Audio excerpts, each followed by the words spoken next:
को या तो थोड़ा सा ना बीट कर दो।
सर नहीं एक्चुअली ना लाइट की फिर ना पानी कुछ भी नहीं मोड किसको दिया?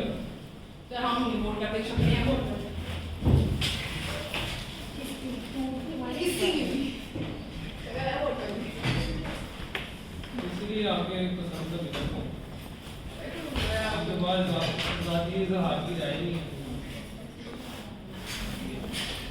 आपका वोट बढ़ जाता है मुझे आप ना कर सर आप किसको दिया मैंने नामकन को वोट दिया आप बताएं अब आप किसको दे रहे हैं ये बताएं अभी नामकन को vote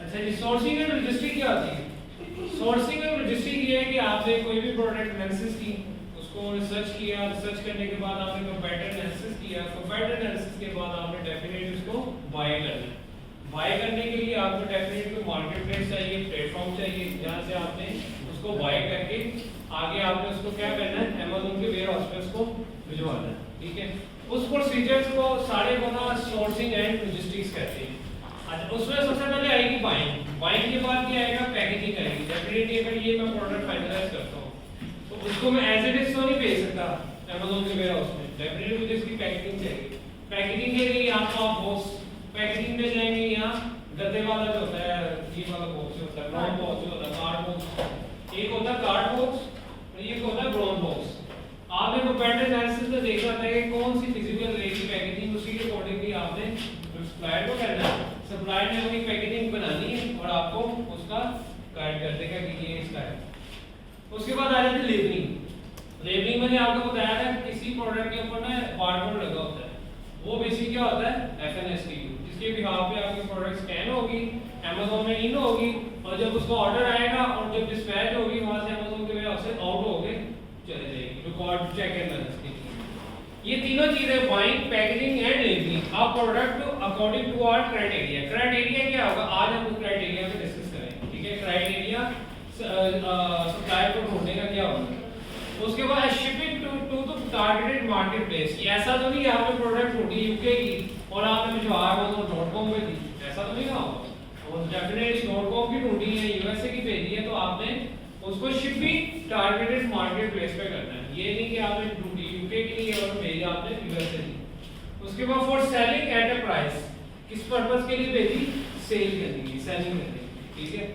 that provide us our desired profit margin मैंने आपको बताया था कि इनिशियली हमें ये टारगेट प्राइस हमने लेनी होती है कि हमने अपनी किस टारगेट प्राइस से अपनी प्रोडक्ट सोर्स करनी जैसे मैंने Amazon अपनी रेवेन्यू कैलकुलेटर में एक प्राइस लगाई थी कि इसमें परसेंट मेरा 35% प्रॉफिट मार्जिन किस में कवर हो रहा है तो वो 35% प्रॉफिट मार्जिन जहां कवर होगा इस अमाउंट के ऊपर वो आपकी टारगेट प्राइस होगी उसमें आपकी लैंडिंग कॉस्ट इंक्लूड होगी मुझे रेवेन्यू कैलकुलेटर का कितना हम मार्जिन तभी निकाल सकते हैं जब हमें कॉस्ट का पता हो नहीं ये हमें सेलिंग प्राइस डाल दी सेलिंग प्राइस आ गई उसको कैलकुलेट कर दें नीचे आएगा 55 70 60% इतना आएगा कॉस्ट ऑफ प्रोडक्ट में हमें 35% मीट करना है ठीक है जो 35% मीट होगा वो आपकी टारगेट प्राइस मतलब जो बाकी बचेगा उसमें से आपने 35% अपना प्रॉफिट हाँ बाकी कॉस्ट होनी चाहिए बाकी कॉस्ट होनी चाहिए वो आपकी कॉस्ट ऑफ प्रोडक्ट में आएगी क्लियर है ये आसान तरीका है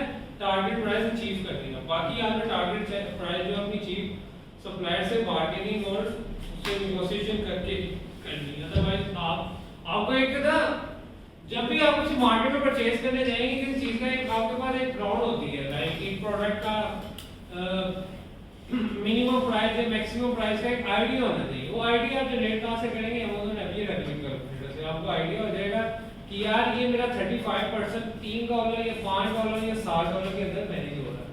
अगर मैं 35% मैनेज नहीं कर पा रहा, 20% आ रहा है, तो डेफिनेटली आपने उसकी प्राइस कम कर देनी अपना प्रॉफिट कॉस्ट ऑफ प्रोडक्ट का करने के लिए, मैनेज करने के लिए 35%। क्लियर है? मैंने लास्ट टाइम बताया था सबको मसला तो नहीं था कॉस्ट ऑफ प्रोडक्ट कैसे निकालनी थी, बताओ ना दोबारा। सर क्या है? नहीं पता? अच्छा, कॉस्ट ऑफ प्रोडक्ट हमने निकाली कैसे थी? अमेज़न एफबीए रेवेन्यू कैलकुलेटर पे आए थे, याद आ गए? बस ना करो फिर अच्छा, ये आए अमेज़न एफबीए रेवेन्यू कैलकुलेटर पे, ठीक है। यहाँ पे आने के बाद हमने अमेज़न एफबीए रेवेन्यू कैलकुलेटर बोला, उसके बाद हम कंटिन्यू एज गेस्ट के यहाँ पे सर्च कैटलॉग, यहाँ पे आए कोई भी एसएन उठा दें, यहाँ पे आती है शीट है मॉस्को की उठा दें, उसको बड़ा पका पड़ा कंट्रोल सी किया, ठीक है। यहाँ पे आ गया आपने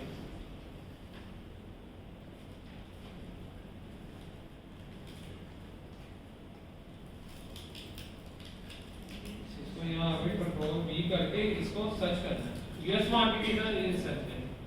अच्छा, ये बता रहा है कि आपकी सेल प्राइस जो है ना 17.8 है। अच्छा, यहाँ पे एक पॉइंट मैं आपसे डिस्कस करूंगा, ये बड़ा टेक्निकल पॉइंट है, इसको आपको लाजमी फॉलो करना है, अदरवाइज आपकी सोर्सिंग प्राइस में ना मसला है।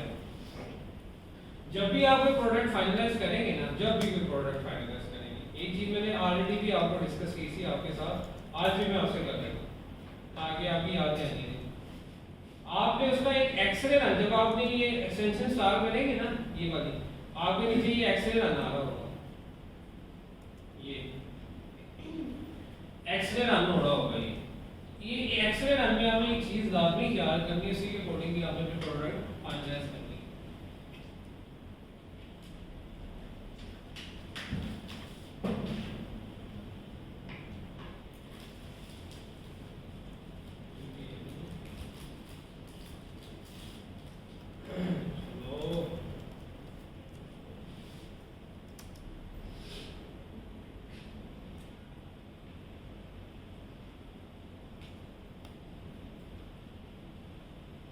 यहाँ पे आके आपने क्या करना है, इसको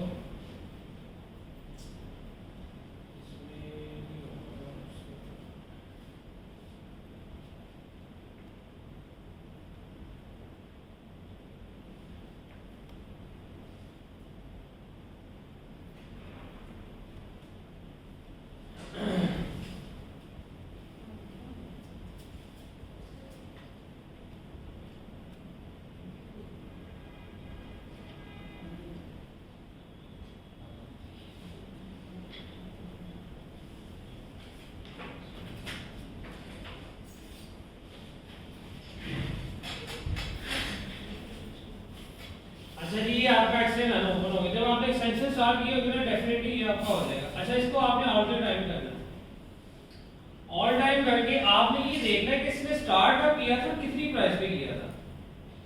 कोई मुझे बता सकते हैं इसकी रीजन क्या है कि करने की? ताकि हमें आइडिया हो जाए कि हमने अपनी स्टार्टिंग प्राइस करनी है। हाँ, इसकी स्टार्टिंग प्राइस क्या है? 18.98। इसने लिस्ट कितनी की हुई है? 23.99 पे। अब आपकी टारगेट प्राइस क्या है? 18.98। अब ये कितने की बेच रहा है ये भी देखेंगे। अब ये बेचे 17.80, तो इसकी आपने लोएस्ट प्राइस लेनी है। इसकी क्या लेनी है आपने? लोएस्ट प्राइस लेनी है। इसकी लोएस्ट प्राइस क्या जा रही है? इसकी लोएस्ट प्राइस जो जा रही है वो ऑलमोस्ट 17.8 जा रही है। तो यहां से आपको इसका एनालिसिस करना है। ऐसा बिल्कुल नहीं करना है कि इसकी हाईएस्ट प्राइस पे आपने इसकी सोर्सिंग शुरू कर देनी। समझिए ये बात, समझ आइए आपको? हैं? नहीं समझ आई? आपको समझ आएगी? नहीं आई समझ? नहीं आई समझ? एक्सरे पे आपने देखना है कि इसकी लोएस्ट प्राइस क्या है। ऑल टाइम पे ऑल टाइम पे जाके ऑल टाइम करेंगे ना, ये यार इसकी प्राइस शो हो रही है, ऊपर वाला जो है ना ऑरेंज, ये इसकी प्राइस है। आपने देखना है इसकी लोएस्ट प्राइस क्या रही है। इसकी लोएस्ट प्राइस ऑलमोस्ट 19.8, अब ये 17.8। 17.8 को आपने टारगेट करना है, कभी किसी की आपने हाईएस्ट प्राइस को टारगेट नहीं करना। क्या वजह है इसकी, कोई बताएगा मुझे? सर ये बीच में पैचेस क्यों आ रहे हैं ये फिर? कोई आउट ऑफ स्टॉक रहा हो, क्या वजह है? मैंने लोएस्ट प्राइस का क्यों करा? सर अगर हम लोएस्ट प्राइस पे देंगे तो हमारे पास ज्यादा कस्टमर आएंगे, मतलब सेल ज्यादा होगी। लोएस्ट प्राइस पे ठीक है। आपकी 17.8 का मतलब ये है लोएस्ट प्राइस पे कि कभी भी आप कंपटीशन में आते हैं ना, तो आपके पास प्राइस का एक एज हो, मार्जिन हो। अगर आप उसकी हाईएस्ट प्राइस को फॉलो करके वर्किंग करेंगे तो आपके पास एक प्राइस का एज नहीं आएगा। जब उसने प्राइस इंक्रीज की ना तो आपने बढ़ जाना। समझ आई बात की? आपने लोएस्ट प्राइस को हमेशा फॉलो करना, और जो भी आपका टारगेट का बेटर है, जिसकी भी आप प्रोडक्ट को टारगेट करते हैं, जिस तरह की प्रोडक्ट आपने अरेंज करनी है, आपने उसकी लोएस्ट प्राइस को अपना फोकस करना है, टारगेट करना है। अच्छा, इसकी क्या है 17.8, अभी भी इसकी 17.8 ही चल रही है। यहाँ पे आना है। अच्छा, यहाँ पे आके नीचे क्या आ रहा है? नेट मार्जिन कितना आ रहा है? 52%। मेरा कितना होना चाहिए? 35। मैं कॉस्ट ऑफ गुड पे क्या करूं? अपनी एक प्राइस को ऐड कर लूं ताकि मेरा 35.59 है, $3 है। $3 के अंदर मुझे ये Amazon चाइना से Amazon के .com के वेयर हाउस तक सारे एक्सपेंस कवर करने के बाद $3 में मुझे एक यूनिट वहां पहुंचना चाहिए। ये किस तरह पॉसिबल है कि एक यूनिट आपको $3 का पड़ रहा है और आप उसको $20 बेच रहे हैं? भाई $3 के अंदर सिर्फ ये चीज नहीं होती, $3 उसके अंदर वो Amazon की फीसें भी तो है। ये देखो 3.66 फुलफिलमेंट कॉस्ट कितनी है? 4.76, 0.05। तकरीबन $8 उसकी कॉस्ट है। $8 की कॉस्ट आ गई, उसके बाद 6.34 का आपके पास मार्जिन है। जी। $6.34 का मार्जिन और 35% प्रॉफिट मार्जिन है, प्राइवेट लेवल है। और दूसरा इसमें देखिए आपकी कॉस्ट कितनी 4.75 का Amazon ने ले लेना। नहीं ये तो फुलफिलमेंट कॉस्ट है ना। हाँ, तो फुलफिलमेंट आपने पेगी है, करनी है, अभी तो फीस ओवर है। फीस तो इंक्लूड करेंगे ना उसको। अगर नहीं करते तो डेफिनेटली Amazon ने तो हमसे लेना है। जी। Amazon अब तो स्टार्ट ही तो नहीं है कि वो माफ कर देगा कि यार ठीक है आप इसको करें। वो तो हमने इसके अंदर कैलकुलेट तो करनी है। 3.68 और 4.75 का ही टोटल कॉस्ट है Amazon फीस और फुलफिलमेंट का। उसके बाद ये मंथली स्टोरेज फीस भी है। इन सब चीजों 17.8 है, ठीक है। कैलकुलेटर पकड़ के थोड़ा सा कंफ्यूज हो जाएगी। 17.8 है, इसमें से फुलफिलमेंट कॉस्ट कितनी आ रही? 4.75। कॉस्ट ऑफ गुड क्या आ रही है आपकी? सर ये Amazon की फीस निकालनी है। हाँ 3.866। 3.66 एक मिनट में निकाल। उसके बाद कितना है? $3 और उसके बाद 3.66 कितना आ गया? यार $3 कौन से निकालने हैं? ये बात है कॉस्ट $3 कॉस्ट है। अगर Amazon इसमें से लेके क्या जा रहा है 4.75 को 3.68, ये कैलकुलेशन का हिस्सा है। आपके भी आपके से फुलफिलमेंट सर्विसेज देनी है और आपको अपना सेलर सेंटर की स्पेस देनी है, वहां पे आप अपने प्रोडक्ट लिस्ट करके सेल आउट करेंगे। तो ये भी चार्जेस आपने अपने प्रोडक्ट के अंदर ऐड करने हैं ताकि आपको पता हो। जब $3 आप प्राइस लिखेंगे तो फिर आपका 35 आएगा। अब ये क्या आपकी सोर्सिंग टारगेट प्राइस है, इसके अंदर आपने अपनी प्राइस निकाल दी। क्लियर है? मसला तो नहीं इसमें कोई कंफ्यूजन जो पहले मैं गाइड किया वाला नहीं, मैं दोबारा करके दोबारा कैसे लिखते हैं $3 की? कैसे लिखे? ये हमने खुद भी किया ना कि अच्छा, इसको मैं कर देता हूँ $5 कर देता हूँ। कितना आ रहा प्रॉफिट मार्जिन? 24 हमारा कितना टारगेट होती है? 35 इसको मैं कहता हूँ यार थोड़ा सा और कम कर देता हूँ। अब कितना रहेगा? 30 अब मेरा टारगेट प्रॉफिट मार्जिन कितना है? 35 इसको मैं 3 करूंगा और 35 कर दूंगा। आपने 3 डिसाइड कर ऐसे क्यों डिसाइड कर? ये हम लोगों ने एक टारगेट प्राइस अपनी निकाली है ना कि हमने इसके अंदर अपनी प्रोडक्ट सोर्स करनी है। जैसे सपोज एक कोई एग्जांपल दे दूं, आपके पास एक बजट है ₹20, सपोज 20,000 का पड़ा होगा पास बजट है, आपने कुछ चीजें परचेज करनी है, 1000 यूनिट परचेज करना है। आप एक माइंड में क्या बजट बनाएंगे? उसका बजट बनाएंगे ना कि ये मैंने 1000 यूनिट परचेज करना है और मैं 20,000 मेरी जेब में पड़ा हुआ है, एक यूनिट की टारगेट प्राइस हो? सर लास्ट टाइम आपने एग्जांपल दी थी 9 की, टोटल 9 की कॉस्ट, तो 3 रुपीस हमारी उस पे कॉस्ट आएगी, 3 वो example दी थी। फीसेस वगैरह और 3 हमारा प्रॉफिट होगा, तो वो समझ आ रही थी, लेकिन ये कैलकुलेटर वाला वो तो मैंने आपको एग्जांपल दी थी ना उसको। आइए आप रियल टाइम में आ गए, अब एग्जांपल से आप हट जाए, अब आप हैंड्स ऑन पे आ गए। अब आपने हैंड्स ऑन करना है कि आपने बुक एनालिसिस करना है कि अगर एक सेल प्राइस इतनी है, वो मैंने आपको एग्जांपल दी थी। मैंने आपको ये भी कहा था कि ट्रू फैक्ट नहीं है, जस्ट एक आइडियोलॉजी है, उसमें हम लोगों ने इसको फॉलो अप करना है स्टार्टिंग में। अब हम रियल टाइम एग्जांपल पे आ गए कि हम लोग ये 17.80 की प्रोडक्ट बेच रहे हैं हम लोग, तो उसके अंदर ये 2 फीसें जो ऐड होगी और ये आपका प्रॉफिट निकल आएगा 36%। हमारे किसी भी चीज में 3 चीजें होगी ना, एक प्रॉफिट मार्जिन होगा, एक कॉस्ट ऑफ प्रोडक्ट होगी, तीसरी उसकी एक्सपेंस होगी, ऐसे ही होगा। अब मैंने तो आपको एग्जांपल दिया कि पास 20,000 का पड़ा हो, आपने 1000 यूनिट किसी चीज का परचेज करना है, टोटल सपोज आपने सेल आउट करनी है, आपकी टारगेट प्राइस क्या होगी पर यूनिट? 20,000 है, 1000 परचेज करना है, कितनी होगी आपकी टारगेट प्राइस? रुपीस 20। आपने एनालिसिस किया ना कि मैं यार 20 रुपीस मेरे एक टारगेट यूनिट प्राइस हो, कैसे निकली आपकी प्राइस? डिवाइड किया ना। तो आपने ये बेसिकली आपके सामने कैलकुलेटर है सारी चीजें। वो कह रहे हैं कि आपकी ये अगर आप सेम ऐसी प्रोडक्ट बेचते हैं, इसी डायमेंशन में बेचते हैं, इसी वेट में बेचते हैं ना, तो आपने इतने के अगर बेचेंगे ना, उसमें अमेज़न कहता है मैं इतनी फीस लूंगा, इतनी फुलफिलमेंट कॉस्ट लूंगा, और आपका अगर $3 की बजाय $4 होगा तो आपको 30% प्रॉफिट आएगा।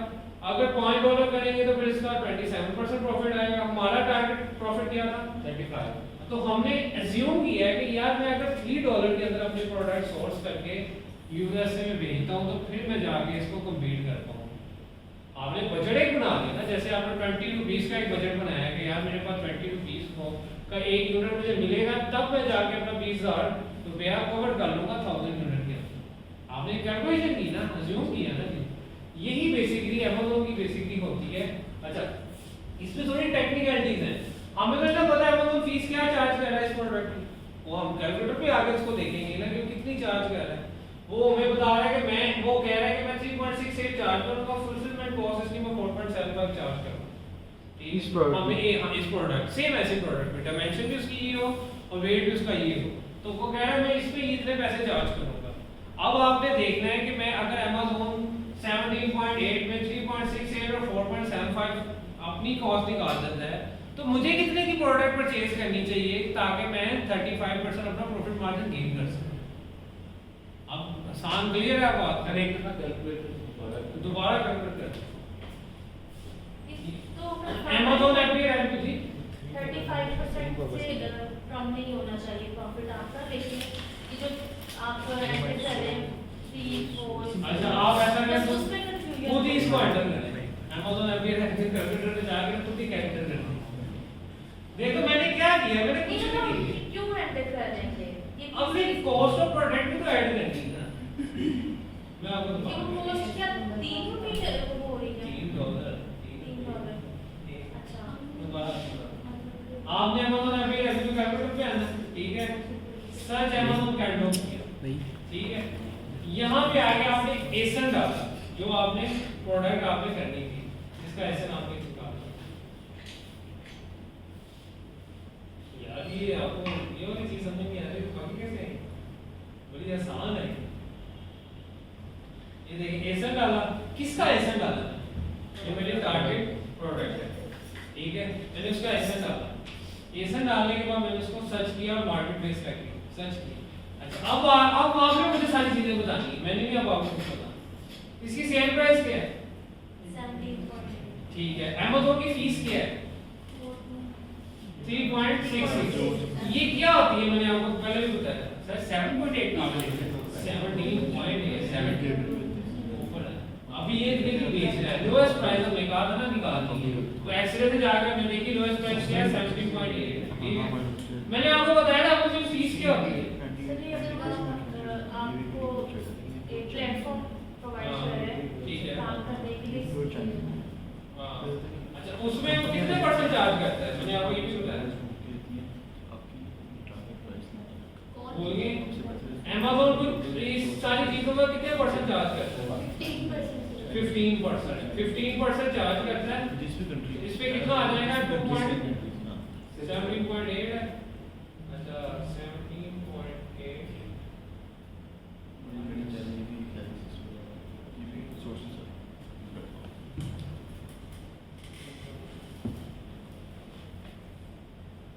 2.6 अच्छा फिक्स क्लोजिंग फीस वाली अभी क्या चल रहा है? 9 मंथ है।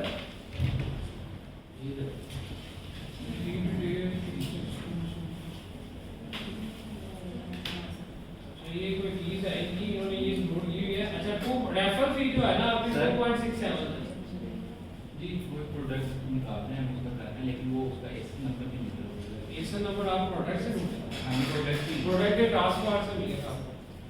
सच बात है। ये इसका नहीं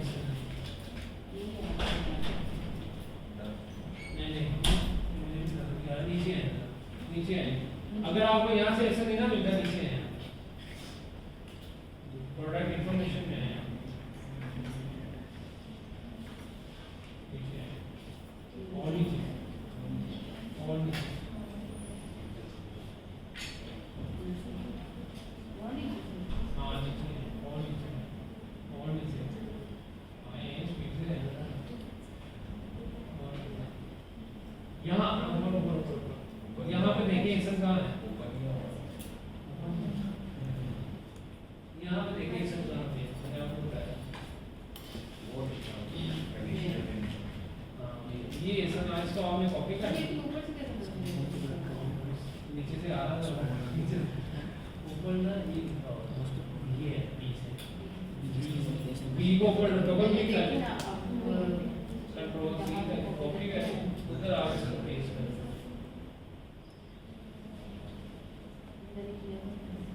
सिलेक्ट अनदर प्रोडक्ट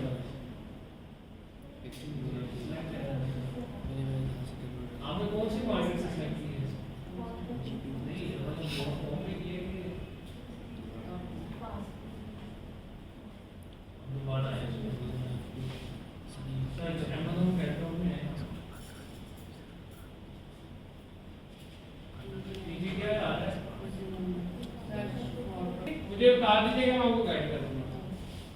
अच्छा इसमें 17.8 है। 17.8 का मैंने कितने परसेंट कहा था कि रेफरल फी होती है? हैं? फीस जो होती है अमेज़न की रेफरल फी कितनी परसेंट होती है? 15%। कितनी होगी? 2.67। ठीक है, यहाँ पे है, यहाँ पे क्या लिखी हुई है? 2.67। कैसे निकली?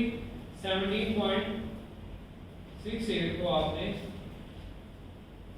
मल्टीप्लाई किया 15% पे, तो ये आपकी रेफरल फी निकल 2.65, उस पे है 2.67 राउंड हो गई। ठीक है, अच्छा ये क्या 0.9 है? ये अमेज़न की अभी रिसेंट स्टार्ट हुई है, क्लोजिंग फीस है, इसको आप पढ़ लीजिएगा। मैंने इस पे इन्वेस्टिगेट नहीं की। 3.6 यहाँ हो सकता है स्पेसिफिक इसी प्रोडक्ट से रिलेटेड हो। इसका बेसिक हल है, आप इसकी R&D कीजिएगा, यहाँ पे ओपन करके ना ओपन न्यू विंडो पे जाके देखिएगा ये फीस किस चीज़ की है, आपको सारी डिटेल बता देंगे कि फीस किस चीज़ की है। थोड़ा सा हम देख लेते हैं कि फीस किस चीज़ की है।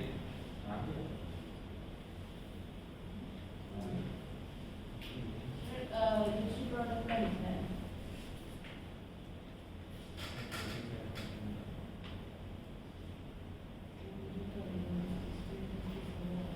इसको आप जरा देख लीजिएगा, फीस है 1 मिनट में, जरा इसको फाइनलाइज कर लो। फिर उसके बाद फुलफिलमेंट कॉस्ट है 0.9 है, उसने ऐड की हुई है कि फुलफिलमेंट कॉस्ट है इसकी। अच्छा इसके अंदर 4.75 उसने कहा कि आपको फुलफिलमेंट कॉस्ट पड़ेगी और अमेज़न की फीस है वो 3.68 पड़ेगी, 4.75 है। आप खुद ही कैलकुलेटर मोबाइल पे कैलकुलेटर करेंगे, 17.68 में से आप 17.8 में से माइनस करें फुलफिलमेंट कॉस्ट। ये क्या होती है? अमेज़न की होती है। अमेज़न ने बेसिकली ये चार्ज की है आपसे अपनी सेलिंग करने के लिए, अपना प्लेटफॉर्म यूज करने के लिए। अब करेगा कैलकुलेट करेगा, 17.8 से माइनस करें 3.68 66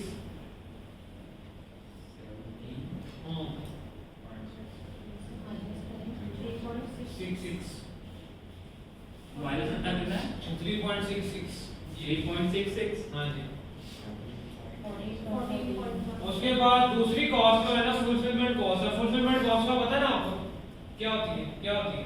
वो शिप वो पाइपिंग पैक शीट जो करनी होती है फुलफिलमेंट कॉस्ट होती है, वो आप माइनस करें। वो कितनी थी? वो है आपको 4.75 ठीक है।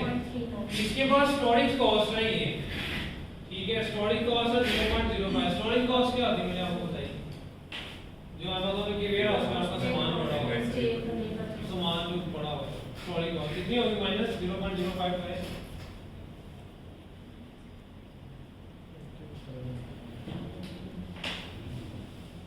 कितना होगा? 9.34। अब आपके पास टोटल एक्सपेंस क्या आ रहा है? 9.34 आ रही है, ठीक है। ये कितना आ रहा है? मेरे पास तो 9.27 आ रहा है। आपने तो आगे पीछे करसी होती है। कितना आ रहा है? 9.34। 9.3 क्लियर है? यहाँ तक क्लियर है? अभी भी नहीं क्लियर? क्लियर नेट प्रॉफिट जितना बैठ रही हो 35%। नहीं, ये जो नेट प्रॉफिट आ रहा है 5.3 नहीं नहीं, ये हमने ये बेसिकली डॉलर्स में है, ये परसेंटेज में। नीचे वाला परसेंटेज में ऊपर डॉलर में बताया हुआ। आपका आपको खुद मुझे बताएं, मैं अगर ये मेरा बता रहा है, ये मेरा नेट प्रॉफिट है, समझे? बताएं मुझे 9.34 बताएं प्रोडक्ट फीस बता दो क्या निकाली? नेट प्रॉफिट ही है। नेट कैसे प्रॉफिट है? सो 9.34 नेट प्रॉफिट नहीं है, कैसे? वो सब सारे खर्च निकाल दिए। कॉस्ट तो डाली नहीं मैंने। कॉस्ट डाली नहीं कॉस्ट? नहीं, कॉस्ट ऑफ गुड्स मैंने नहीं डाली। किधर गया? हाँ ये ये डाली। नहीं डाली यार। क्या हो? इसको ऐसे कर देना, अब आपको बता रहे हैं कॉस्ट ऑफ गुड्स सोल्ड मैंने नहीं डाली। सर एक और भी चीज़ है, फुलफिलमेंट कॉस्ट करना है, इन्वेंटरी प्लेसमेंट का एक हेड में होगा। इसका क्या मतलब है? कौन सा इन्वेंटरी प्लेसमेंट? फुलफिलमेंट कॉस्ट को खोलेंगे ना आप, ये पहला वाला इन्वेंटरी प्लेसमेंट, इसका क्या मतलब है? फुलफिलमेंट फी ये नीचे से क्या है? ये इसके ऊपर ये वाला इन्वेंटरी प्लेसमेंट। जी। यार ये ना, ये आपको मैं दिखाऊं, ये इसका ओल्ड वर्जन है। इसका ये मतलब क्या है? तकरीबन अभी ना रिसेंट हुआ है ये वर्जन है। अभी हमने भी इसका वर्किंग नहीं की, टाइम ही नहीं मिला इसको देख। इसको आप अपनी R&D में चेक कीजिएगा ये क्या क्या चीज़ है। इसके ऊपर आप ऐड करेंगे ना इसको, तो ये आपको खोल के वहाँ पे ले जाएगा इसका लिंक पे। तो आप खुद भी इस पे वर्किंग कीजिएगा कि किस चीज़ की कॉस्ट है, तो आपको सारा आइडिया आ जाएगा। ओके हो गया। ठीक हो गया। अभी हम लोग हमारे पास ना ओल्ड वर्जन था, अभी न्यू वर्जन है, हमने भी इसकी करनी थी यानी वो आप देख लीजिएगा। अच्छा अब मुझे बताएंगे आपका प्रॉफिट मार्जिन है, बताएं। Cost of goods sold. Cost of goods sold हमने डाली नहीं। अगर हम कॉस्ट ऑफ गुड्स सोल्ड डालते हैं, हमने अपना 35% प्रॉफिट मार्जिन मीट करना है, तो कितनी डालना? आप एज्यूम कर लें, अज्यूम करके बता, कोई भी अज्यूम कर लें। वो डाल हैं? मैं 6 डाल के देख लेता हूँ जी 6 डाल देता हूँ। मैं अगर 6 डाल दूँ तो कितने परसेंट प्रॉफिट मार्जिन है? 18 तो ये मेरा यानी कि मेरी मैं महंगी परचेज कर रहा हूँ, ठीक है। चलो मैं कहता हूँ यार मैं 5 में देखता हूँ, 5 में है मेरे पास गुंजाइश, 24 आ रहा है, इसका मतलब ये भी मैं महंगी है। अगर मैं इसको 3 पे करता हूँ तो कितना आ रहा है? 35। ये मेरा टारगेट प्रॉफिट है। मैंने कहा होगा ना प्राइवेट लेवल में कम से कम मेरा 35% प्रॉफिट मार्जिन होना चाहिए। अब मैंने यहाँ से क्या जूम किया? इतने में बनवानी मैंने $3 के अंदर अमेज़न तक ये प्रोडक्ट पहुंचानी है, ठीक है। अमेज़न से यानी कि चाइना से अमेज़न के वेयर हाउस तक $3 के अंदर मैंने ये प्रोडक्ट पहुंचानी है, मेरी टारगेट प्राइस है। इससे ऊपर अगर मैं परचेज करूंगा तो मेरा प्रॉफिट मार्जिन कम होगा। सर अगर ये प्रोडक्ट आपको पाकिस्तान से सस्ती मिल जाए तो फिर पाकिस्तान से भेजें? यार क्वालिटी के इशू आते हैं, मैंने काफी आपसे डिस्कस किया था, पाकिस्तान की कमिटमेंट नहीं मतलब अगर वो चीज़ें अंडर कंट्रोल है फिर तो भेजनी चाहिए। कंट्रोल है तो फिर आप अपना सारा एक्सेस करें, क्योंकि- फ्रेट चेक करें, उसकी क्वालिटी चेक करें, उसकी इंस्पेक्शन करें। क्योंकि मॉस्को ऐसी कोई चीज़ है नहीं कि जो पाकिस्तान से मैनेज ना हो सके। मेरी ख्याल से बैंड टेबल है नहीं, बैंड टेबल है नहीं, थोड़ी सी टेक्निकल है। अभी इसमें जो $3 हम रखते हैं कॉस्ट, हाँ। इसके अंदर चाइना से लेकर वो जो यूएस यूएस के वेयर हाउस तक जो जितनी टोटल कॉस्ट आएगी ना वो आपकी कॉस्ट, वो इंक्लूड है सब कुछ include। मैन्युफैक्चरिंग मैन्युफैक्चरिंग, उसके बाद शिपिंग और अमेज़न के वेयर हाउस और जो एडिशनल आपने चार्जेस बताए बहुत इसकी कॉस्ट इतनी की होगी एक यूनिट परचेज करना आपको शिप कर देना $3 का एक यूनिट पड़ना चाहिए $3 का एक यूनिट पड़ना चाहिए और जो इसकी फीसिस है वो निकाल के सर वो डाल के यार फीसिस तो लेना है अच्छा वो अलग से वो लेना हमें $3 की टारगेट प्राइस मिलेगी कि मोस्ट ऑफ ये प्रोडक्ट $3 में हमें Amazon के वेयर हाउस तक पहुंच नहीं चाहिए क्लियर है सर इसमें वो डालनी है जो सेल्समैन को हमें कहना है कि आप देख रहे हो कैसे वो ले जाओ Alibaba से वो ले जाओ वो वो ले जाओ एक्सपेंस वो ले रहा वो ले जाओ एक्सपेंस इंस्पेक्शन भी ले जाओ एक्सपेंस क्योंकि वो आपने वन टाइम करवाई है हर बार तो नहीं ना आप करवाएंगे अगर आप उसको करवाएंगे तो आपको महंगी पड़ेगी सर $3 में जो प्रोडक्ट जो है वो रेडी Yes, ना sir. हो एक मिनट और $3 में प्रोडक्ट रेडी ना हो तो $3 में आपने टारगेट प्राइस है ना आपके पास कितना डिफरेंस आ रहा है आपने देखना है अगर आपका 35% प्रॉफिट मार्जिन मीट नहीं हो रहा तो आप उस प्रोडक्ट को छोड़ दें उसके फायदे कोई नहीं आपको नुकसान दूर करना कोई और प्रोडक्ट की तरफ है जी सर ये प्रोडक्ट प्राइस तो ये हो गई ठीक है जो कॉस्ट प्राइस तो हम सेल तो नहीं करेंगे मतलब 70.8 वो जो मिनिमम प्राइस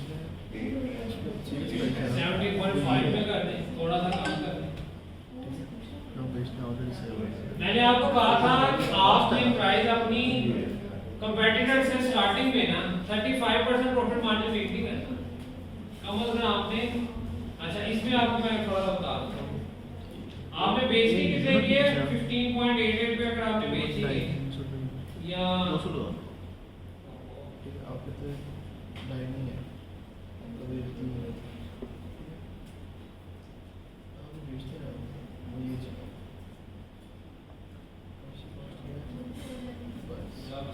आपका मसला हल हो गया मेरा हल है सर आप बड़ा कॉन्फिडेंस से कह के दे रहे हैं ये आते रहते हैं इंग्लिश वगैरह ना अच्छा मैंने $3 में परचेज करनी थी ठीक है मैंने आपको एक बात बताई थी स्टार्टिंग में कि हम लोग इतने पे परचेज इतने पे सेल करेंगे 20% प्रॉफिट मार्जिन वो कितना होगा ऑलमोस्ट हम स्टार्टिंग में इसको 15.88 में सेल करेंगे 27 प्रॉफिट पे सेल करेंगे उसकी वजह क्या है कम प्राइस पे सेल करेंगे ताकि आप जल्दी ऊपर आ जाए जब भी आप किसी की कंपेटिटर को प्रोडक्ट को टारगेट कर रहे होंगे आप उससे क्या एज लेते हैं अगर आप नए सेलर हो आपकी सारी चीजें ठीक है प्राइस को क्या कहते हैं इमेजेस भी ठीक है आपका कंटेंट भी बड़ा जबरदस्त है आप ऑफर भी अच्छी कर रहे हो आप किस पॉइंट पे कन्वर्जन देंगे प्राइस पे नहीं इसलिए स्टार्ट पे आपको प्राइस थोड़ी सी कम करनी पड़ेगी अगर आप इसकी लोएस्ट प्राइस को आपने मेक किया होगा ना फिर आपके लिए उस पे मार्जिन को कैलकुलेट करेंगे तो आपके लिए जब प्राइस कम करेंगे ना आपको ज्यादा फील नहीं होगा अगर हम प्रोडक्ट के अंदर कोई इम्प्रूवमेंट लेके आए प्रोडक्ट के अंदर आप अगर इम्प्रूवमेंट लेके आ रहे हैं इम्प्रूवमेंट ऐसी नहीं लेके आनी कि मार्केट में अगर $15 की प्रोडक्ट मिल रही है तो आप उसके इम्प्रूवमेंट के चक्कर में $30 की प्रोडक्ट लॉन्च कर दें $1-2 की जस्टिफिकेशन समझ में आती है जी 50% नहीं है डॉलर नहीं इतनी समझ आती है ये ना आप मॉसमॉल का कोई ऐसा वर्जन नहीं है $30 में बिक रहा है डेवलपमेंट के चक्करों में इतनी डेवलपमेंट में नहीं करनी कि आप उसके अंदर कोई रिमोट कंट्रोल का कोई सिस्टम लगा देंगे वो आप उसका बेंड आप बटन दबाएं इधर को बेंड हो जाए लेफ्ट का दबाएं तो इधर को हो जाए ऐसे डेवलपमेंट नहीं करनी डेवलपमेंट इस सेंस पे करनी यूनिकनेस है प्रोडक्ट डिफरेंट नजर आएगा एक किसी को एक क्या कहते हैं कॉम्प्लीमेंट मिल रहा हो क्लियर है ओके इसमें कोई मसला आगे चलना आएगा आधा सेशन तो इसका सब सोर्सिंग करते हैं समझा अब दोबारा तो नहीं कहेंगे sir Amazon FP revenue calculator दोबारा बता ना दे तो मैंने आपको बता दिया है अगर हम भूल गए तो बोल गया ना तो मैं क्या कर सकता हूँ मेरी जिम्मेदारी है आपको याद नहीं आनी चाहिए इसी जिम्मेदारी की वजह से मैं आज तक बैठा हूँ सर आपकी बातें सुन के ना मेरा होलसेल से दिल उठ गया दिल उठ गया होलसेल किया आप लोगों ने नहीं मुझे पता है उसमें मार्जिन बहुत कम है उसमें मेरी मार्जिन बहुत कम अच्छा जी, ये आप क्लियर है, ये स्लाइड क्लियर है? Yes, sir. आगे जाते हैं। आगे ये है कि ये प्लेटफॉर्म्स हैं जहाँ से हम अपनी सोर्सिंग यानी कि प्रोडक्ट अपना सोर्स करवा सकते हैं। जैसे अलीबाबा है, 1688 है, मेड इन चाइना है, ट्रेड इंडिया है, लेकिन सबसे ज़्यादा हम लोग इनको प्रेफर करेंगे, अलीबाबा और 1688 को। अलीबाबा पे आपने 1688 बेसिकली अलीबाबा की एक प्रो फॉर्म है, वहाँ पे ज़्यादातर आपको मैन्युफैक्चर मिलेंगे और चाइनीज सेलर ज़्यादा मिलेंगे। 1688 कम्युनिकेशन का अर्थ है 1688 उनका अपना भी है नाम रखा हुआ है। उधर नाम रखा हुआ है 1688। वो क्या कहते हैं, ये जो है ना, ये Amazon की वो क्या कहते हैं, अलीबाबा का एक प्रो वर्जन है। इसमें ज़्यादातर आपको मैन्युफैक्चरर्स मिलेंगे और सबसे बड़ा मसला आता है 1688 में आपका कम्युनिकेशन का। और मोस्ट चाइनीज सेलर बैठे हुए इंग्लिश नहीं आती, लेकिन अलीबाबा पे आपको मिक्सचर मिलेगा, प्रोडक्टर और मैन्युफैक्चरर भी मिलेंगे, आपको सर्विस प्रोवाइडर मिलेंगे।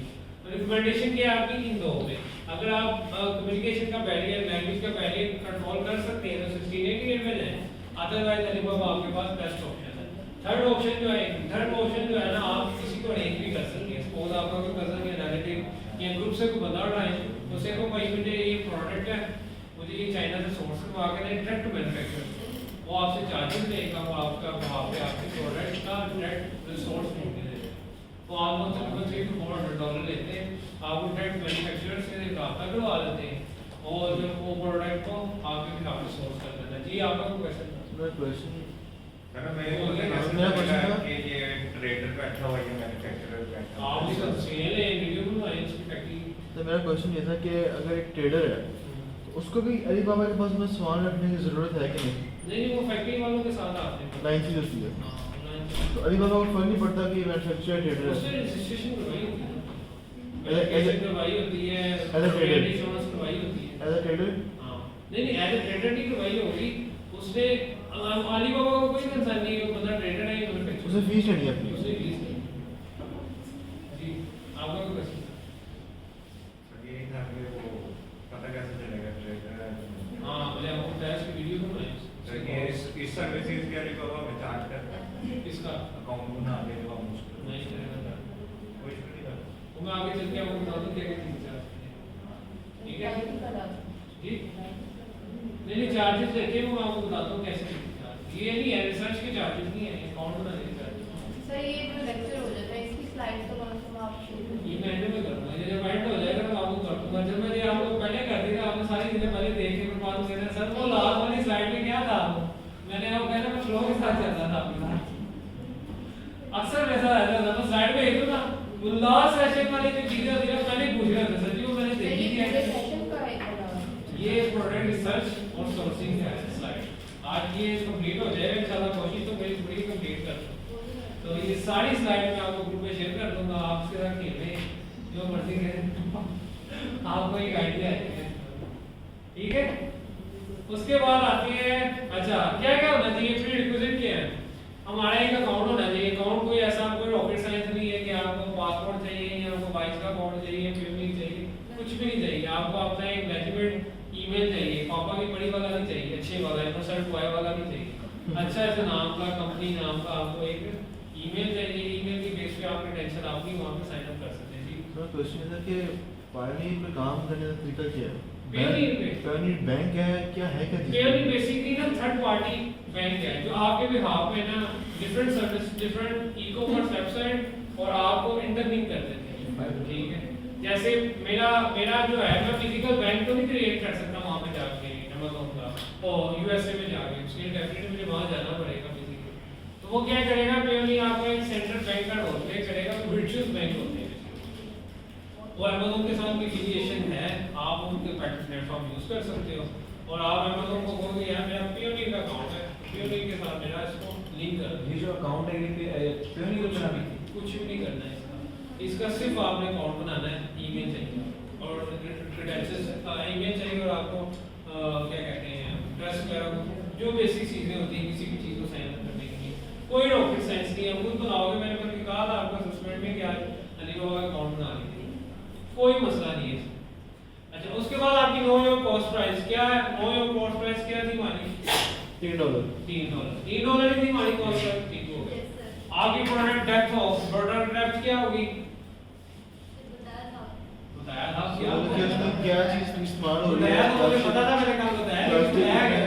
पैकिंग कौन सी है, पैकेजिंग ये वो डायमेंशंस सारा डिटेल में और इवन कि आपके नेगेटिव रिव्यूज का भी आपको नॉलेज हो, आपके प्रोडक्ट के नेगेटिव रिव्यूज के हैं, ठीक है। मार्जिन में क्या आ जाता है 35% हमारा प्रॉफिट मार्जिन होना चाहिए, वो भी हमने निकालनी है।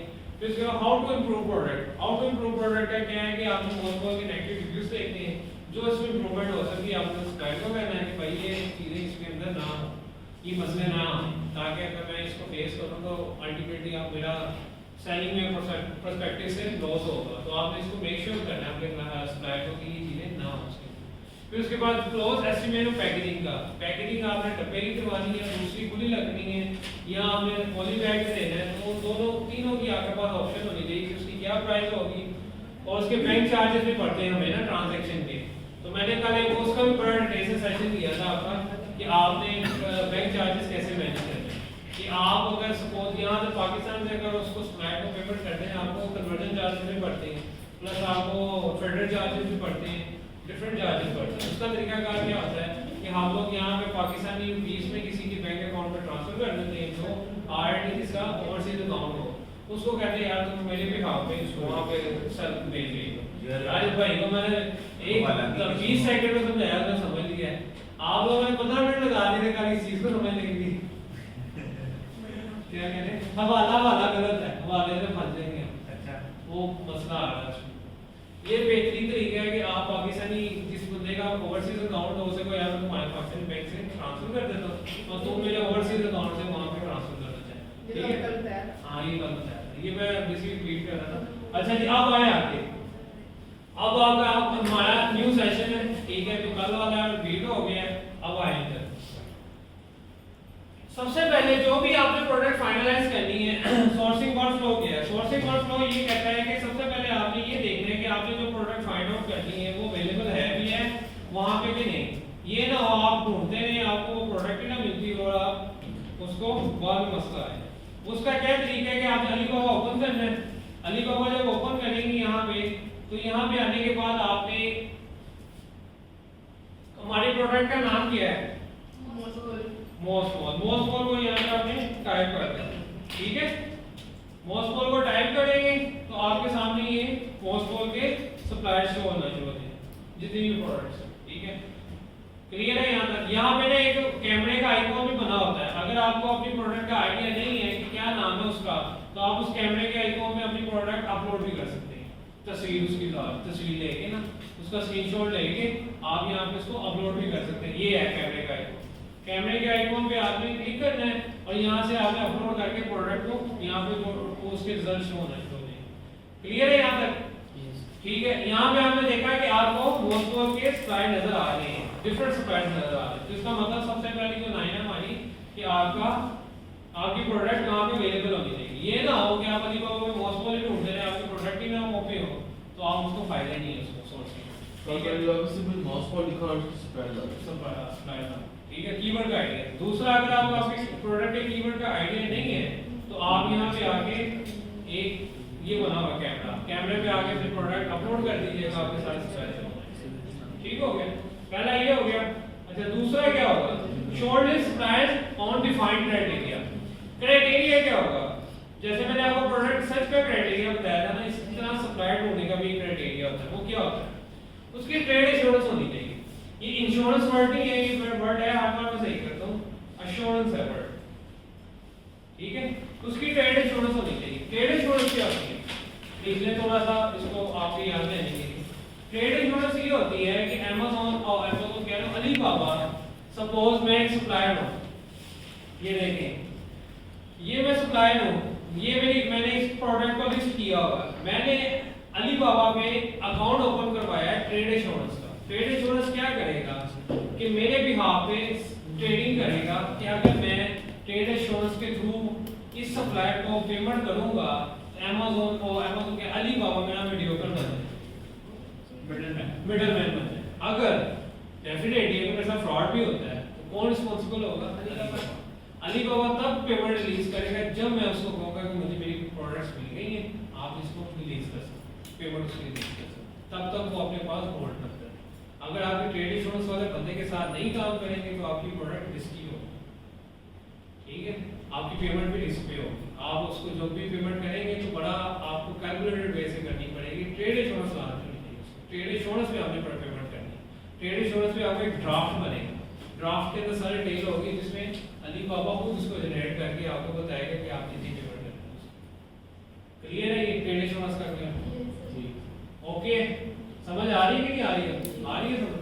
ये वो मिडिल मैन वाला काम है, मिडिल मैन। हाँ, ट्रेड इंश्योरेंस बेसिकली ये है कि आपको श्योरिटी दे रहा है अली बाबा कि आप इसके साथ ट्रेड कर सकते हैं। इसने मेरे से ट्रेड इंश्योरेंस की फैसिलिटी दी हुई है।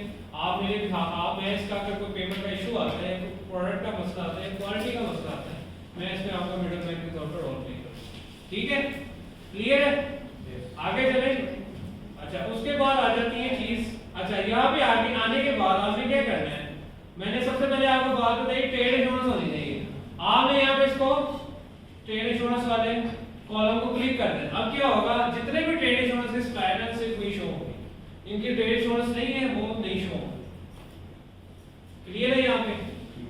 फिर उसके बाद आपने क्या करना है, वेरीफाइड सप्लायर होना चाहिए। सप्लायर वेरीफाइड का क्या मतलब है? किसी भी चीज के अंदर आप किसी प्रोडक्ट के ऊपर कोई वेरिफिकेशन का लोगो लग जाए और आगे लगे ISO 9001 सर्टिफाइड या वेरीफाइड, तो इसका मतलब है कि क्वालिटी सर्टिफिकेशन इसको मिलेगी कि यहाँ पे भी अली बाबा ने ये वेरीफाई किया और ये बंदा ठीक है, वेरीफाइड है। मैंने मेरी इंस्पेक्शन टीम में जाके उसको उनके अपने को पैरामीटर्स होते हैं जिसकी बेस पे मैंने उसको चेक किया है। तो आपने क्या करना है, दूसरी को भी क्लिक कर दो। राइट ऑन करते हैं, लिखना था थोड़ा सा, लिखना है थोड़ा स्लाइड्स ऑन कर। ठीक है, नजर आ रहा है? आ रहा है नजर आप लोगों को? ठीक है। अच्छा, वेरीफाइड होना चाहिए। आपने क्या करना है, वेरीफाइड वालों को क्लिक कर देना। इससे क्या होगा, जितने भी वेरीफाइड सप्लायर है सारे शो होने शुरू हो जाएंगे। ठीक है, इसके बाद नीचे लिखा होगा इसका क्या मतलब है, एक घंटे से पहले रिस्पांस। केस के 1 घंटे से पहले रिस्पांस, इसको भी आपने क्लिक कर देना। ठीक है, इसका ये मतलब है कि ये ना हो कि आपने इसको रिप्लाई किया और 5 दिन बाद जाकर उसने रिप्लाई किया, आपको 1 घंटे के अंदर रिस्पांस प्रोवाइड करेगा। अब आपने उसको मैसेज किया, हाँ ये देख लीजिएगा, वहाँ पे वो बेचारे सोते भी हैं, वो उल्लू नहीं है और रात में सोते हो, किसी को यार 1 घंटे तक रिप्लाई नहीं है, उनके वर्किंग आवर्स में उनको 1 घंटे बाद आपने रिप्लाई आया। ठीक है, यहाँ तक क्लियर है? कोई मसला नहीं। तीनों को आपने चेक कर लेना सप्लाई टाइप्स। उसके बाद क्या चीज आ जाती है, उसके बाद गोल्ड सप्लाई। गोल्ड सप्लाई अब आता नहीं है, ये खत्म हो गया होगा। गोल्ड सप्लाई पहले होती थी, ऑप्शन करता क्या था ये? खत्म कर दिया। करता क्या था gold supply? Gold supply tag मिल जाता था, उसकी जगह उन्होंने क्या किया, 3 डायमंड्स कर दिया होगा, डायमंड्स प्रोवाइड कर दिए। डायमंड्स क्या होते हैं, मैंने कितने लिखे हुए डायमंड्स, कितने होने चाहिए? 3। सबसे वाले के ऊपर वाले के कितने हैं? 2। यानी कि हमने इसको इसकी तरफ नहीं जाना। ठीक है, हमने किस वाले की तरफ जाना है, जो 3 स्टार होगा, 3 डायमंड जिसके मिले हो, जैसे ये है 3 डायमंड वाला। इसकी प्राइस भी ज्यादा है सर। वो प्राइस ये जो ऊपर आ रही होती है ना, इतनी ज्यादा महंगी नहीं रखती जितनी आप उनसे कम्युनिकेट करके फाइनलाइज करवाते। ये भी 3 स्टार है, ये भी 3 स्टार है और ये भी 3 स्टार है। आपने इनके साथ ट्रेडिंग करनी है, इनसे बात करनी है। 3 स्टार वाले से कम से बात नहीं करनी। 3 स्टार क्या होगा, जैसे ये कैप्टन होता है, उसका सिंगल रैंक आ जाता है, सिंगल स्टार आ जाता है, फिर मेजर आता है, फिर ब्रिगेडियर आता है, स्टार्स बढ़ते जाते हैं। इसी तरह इनके भी स्टार्स ऐसे ऐसे बढ़ते जाते हैं। ठीक है, क्लियर है यहाँ तक? उसके बाद क्या आ जाती है चीज, MOQ level should be low. MOQ क्या होता है, मैंने स्टार्ट में बताया, minimum order quantity. Minimum order quantity भी आपने देखनी है कि उसकी कितनी है। ये आप जब कम्युनिकेशन करेंगे तब आपको आइडिया हो जाएगा उसका मिनिमम ऑर्डर क्वांटिटी क्या है। क्योंकि आप ये ना हो कि मैंने सिर्फ 1 कंटेनर से कम आपको सामान नहीं देना। आपको कितने चाहिए, 1000 2,000 हो गई, मैं 1 कंटेनर से कम आपको सामान नहीं दूंगा। क्या है, MOQ आपका लोएस्ट भी हो। ठीक है, अगर आप उसे 2000 यूनिट ऑर्डर करना है तो वो उससे भी एग्री हो जाए, उससे भी एग्री हो जाए। ये है कॉन्टैक्ट कैसे करेंगे? 1 मिनट, हाँ ऐसा पहले सप्लायर को हम लीजिए। ठीक है, ओके, आगे जाए। Should have all certificates. All certificates क्या होंगे? ऑल सर्टिफिकेट्स ये होंगे कि आपकी जो भी प्रोडक्ट हो, Amazon ने जो रिक्वायरमेंट उस प्रोडक्ट से रिलेटेड हो, आपने उसे कहना कि मुझे जो भी सर्टिफिकेट चाहिए होगा मुझे आपको प्रोवाइड करना। ठीक है, मेरी प्रोडक्ट से रिलेटेड वो आगे मैं आपको छोड़ के बताऊंगा। Amazon कब आपसे पूछेगा कि इस प्रोडक्ट का सर्टिफिकेट मुझे रिक्वायर्ड, जब आप नई लिस्टिंग क्रिएट करेंगे। वो मैं आगे चल के बताऊंगा। अभी आपको उसकी जरूरत सर टेम्परेचर वो थी ना, blue pen, red pen, black pen, मैं आपको आगे दिखाऊंगा। अभी आप कंफ्यूज हो जाओगे। ये वेरिएशंस थी। रजिस्ट्रिंग करेंगे जब करेंगे। नहीं मैं से पूछ रहा हूँ, रेड पेन, ब्लू पेन, ये वेरिएशन है क्या है? ये वेरिएशन है। ठीक। अच्छा ठीक हो गया। यहाँ पे आके आप इसको ऐड कर सकते हैं, जैसे ISO का है, ISO क्वालिटी का है, ये अगर सर्टिफिकेट है SS का शो होने शुरू हो जाएंगे। ठीक है, यहाँ पे भी आप क्लिक कर सकते हैं इसको, ISO वाले को क्लिक कर सकते हैं। ये मुझे इस तरह जो ISO सर्टिफाइड है, जिसकी क्वालिटी ISO के अकॉर्डिंग भी है, वो वाले सप्लायर मुझे शो करो। ठीक है, क्लियर हो गए यहाँ तक? कोई कंफ्यूजन? ये समझ आ रही है? सब क्लियर है? चलें। अच्छा रिस्पांस रेट 80%। रिस्पांस रेट क्या होता है ये मैंने आपको बता दिया है।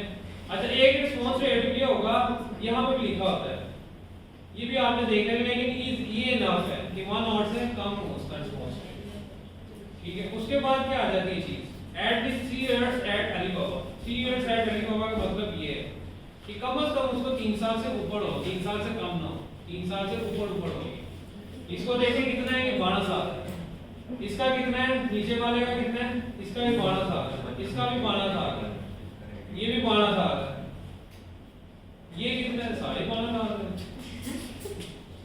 ये 9 ईयर का है, ये 7 ईयर का है, ये भी 7 ईयर का है, ये भी 5 ईयर। ठीक है, ये क्लियर हो गया पॉइंट। मिनिमम उसका 3 ईयर से ज्यादा हो एक्सपीरियंस, यानी कि सेलिंग करते हुए उसको। अच्छा ये हो गया। उसके बाद राब्ता कैसे करना है आपने, कांटेक्ट कैसे करना है? कांटेक्ट के लिए मैं आपको एक शीट भेज रहा हूं।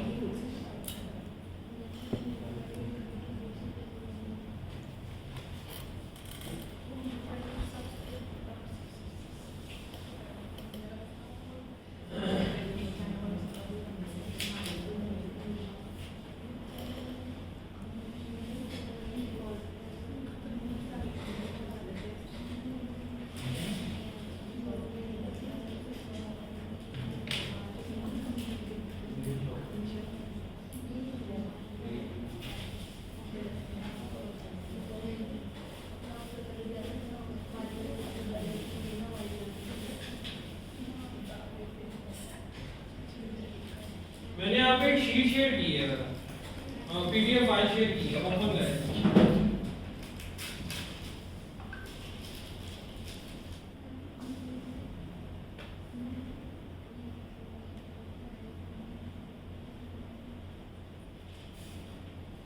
इसमें क्या लिखा हुआ है जरा थोड़ा सा मुझे बताएं। शीट ओपन की है सबने?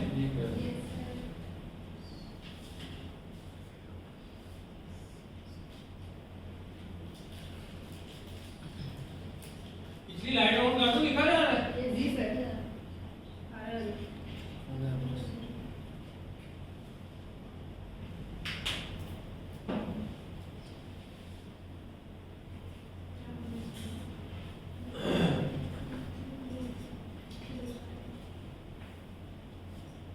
क्या हो गया है? कितना टाइम लगा दिया पढ़ने में? क्या समझ आई?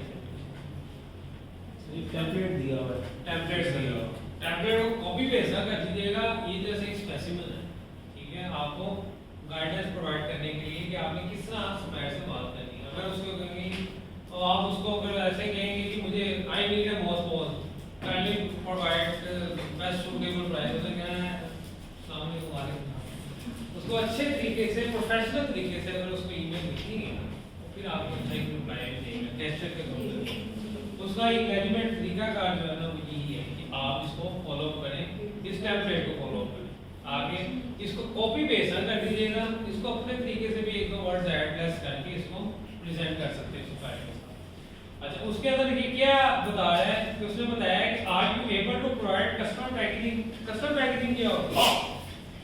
कस्टम पैकेजिंग क्या होती है? कस्टमर प्रूव करता है जो खुद से करना चाहता है। कस्टम पैकेजिंग क्या होती है कि मोस्ट बोल की एक ही पैकेजिंग ना वो सब साइड पे देगा। अगर मैं उसको कहूं यार मुझे अपने ब्रांड की कस्टम पैकेजिंग चाहिए, वो हो सकता है अपने ब्रांड लोगों के साथ, अपनी कलर स्कीम के साथ। हो सकता है उसके बाद ऐसी पैकेजिंग भी पड़ी हो जो कस्टम को करना हो, क्या कहते हैं यूनिवर्सली तौर पे करना हो, सबको उसी के अंदर डाल के देना। आपने उसको कहना है कि यार अगर मुझे अपनी ब्रांड के साथ, अपनी इमेजेस के साथ, अपने लोगों के साथ जो पैकेजिंग चाहिए वो आपके पास अवेलेबल है सर्विस, ठीक है, क्योंकि अल्टीमेट आपका गोल क्या है, आपने अपना प्राइवेट लेवल बिल्ड सर करना उसके पास नहीं है तो फाड़क है तो भाई सामने मेरे पास नहीं है सर। एक साल हमने ब्रांड नेम सोचा भी ना हो तो फिर हम ऐसे ये आपने पहले प्लान करना था, ये चीजें आपको सारी चीजें प्लान करनी है कि भाई आपका ब्रांड क्या नेम क्या होगा, ट्रेडमार्क जिस पे रजिस्टर्ड भी वो होना भी चाहिए, है, ट्रेडमार्क रजिस्ट्रेशन भी है, उसके बाद आप क्या कहते हैं पेटेंट भी करवाना पेटेंट नहीं करवाना, पेटेंट कब करवाना, पेटेंट चेक करना है हाँ कि ये ऑलरेडी बहुत पेटेंट तो नहीं हुआ हुआ इसका। प्रोडक्ट रिसर्च होती है। ठीक है, अगर इसमें जो मैन्युफैक्चरर है इसने अपना करवाया हो तो क्या मैन्युफैक्चरर ने क्यों पेटेंट कराना, बेचनी नहीं, पागल है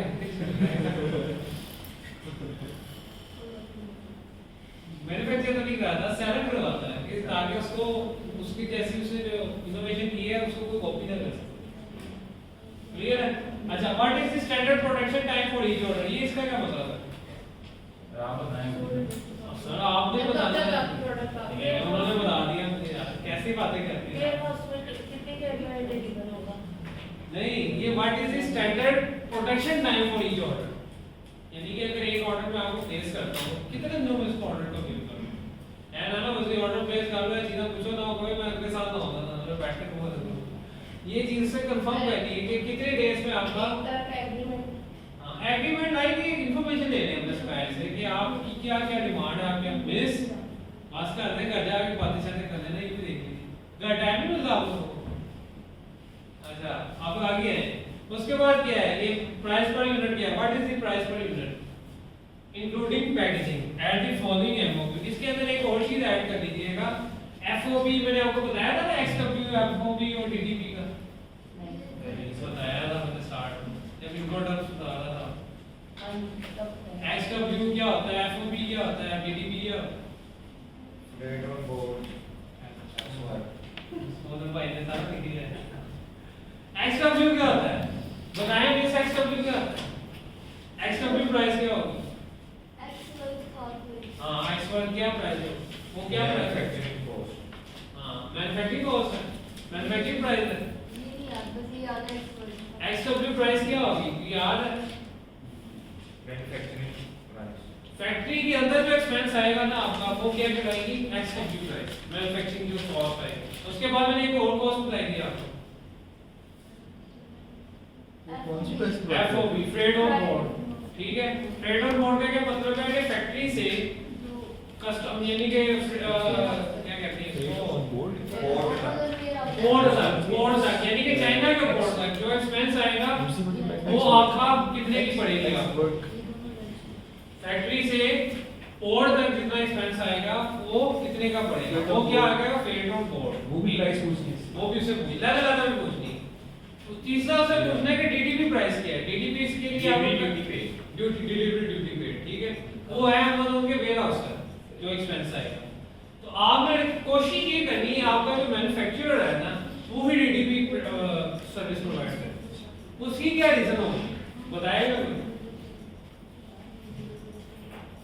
मैन्युफैक्चरर ही जो है आपका सप्लायर ही है वो ही डीडीपी पे करे, इसकी क्या क्यों मैं कह रहा हूं रिकमेंडेड है, एक ही बात नहीं हो रही, क्या एक ही बात, मैंने आपको 3 डिफरेंट प्राइसेस देने का कहा। अगर अगर वो हमारी जगह पे करेगा हम उसको एक्स्ट्रा पे कर रहे हो, अच्छा मैं आपको थोड़ी सी आसान अल्फाज में बताता हूँ, सम टाइम ऐसा भी होगा कि आपका जो मैन्युफैक्चर होगा कहेगा मैं डीडीपी पे प्राइस नहीं आपको पे कर सकता, डीडीपी प्राइस में ऑफर नहीं कर सकता आपको क्योंकि मैं सर्विस प्रोवाइड नहीं कर सकता, उसके लिए आपको सेपरेटली सप्लाई ढूंढना पड़ेगा डीडीपी के लिए, डिलीवरी तो करवानी मैन्युफैक्चर और डिलीवरी डिफरेंट डिपार्टमेंट है, एक ही बंदा मे भी कर दे मे नोट भी ना करे, क्लियर है, याद है, समझ आई ये बात की, आसान अल्फाज में बताइए मैंने बात कि मे भी मैन्युफैक्चर ही आपका सारा काम ए टू ज़ेड कर दे, मे नोट भी नहीं कर सकता, ये तो नहीं कि उसको अल्लाह के हवाले में छोड़ दिया कि ठीक है मैं जो इसका दिल करेगा भेज देगा, आपने उसको मंगवाना तो है किसी तरीके से। मेरी रिकमेंडेशन ये है कि आप वो सप्लाई ढूंढें जो मैन्युफैक्चरिंग के साथ साथ आपकी डीडीपी ऑफर भी कर रहा हो, उससे क्या होगा, उसके अंदर जो difference communication between two person वो इशू रिजॉल्व हो जाएगा, वो मसला नहीं आएगा। इसकी रियल टाइम एग्जांपल ये है कि मुझे मेरा मैन्युफैक्चरर कहता है ये डायमेंशंस है कार्टन की और ये यूनिट डायमेंशंस है, ठीक है, आप ये अपने सप्लायर को दे दो जिससे आपने डीटीपी करवानी है, वो आपको उसी के अकॉर्डिंगली प्राइस दे देगा। ऐसे ही होता है ना, फ्रेट कैसे करवाते हैं हम लोग, कैसे करवाते हैं फ्रेट कैसे करवाते हैं, किसकी बेस पे होती है फ्रेट? साइज की बेस पे, साइज, कार्टन की डायमेंशंस, वेट की बेस पे फ्रेट होती है ना। कोई भी आपने किसी जगह सामान भेजना हो क्या होता है बताएं?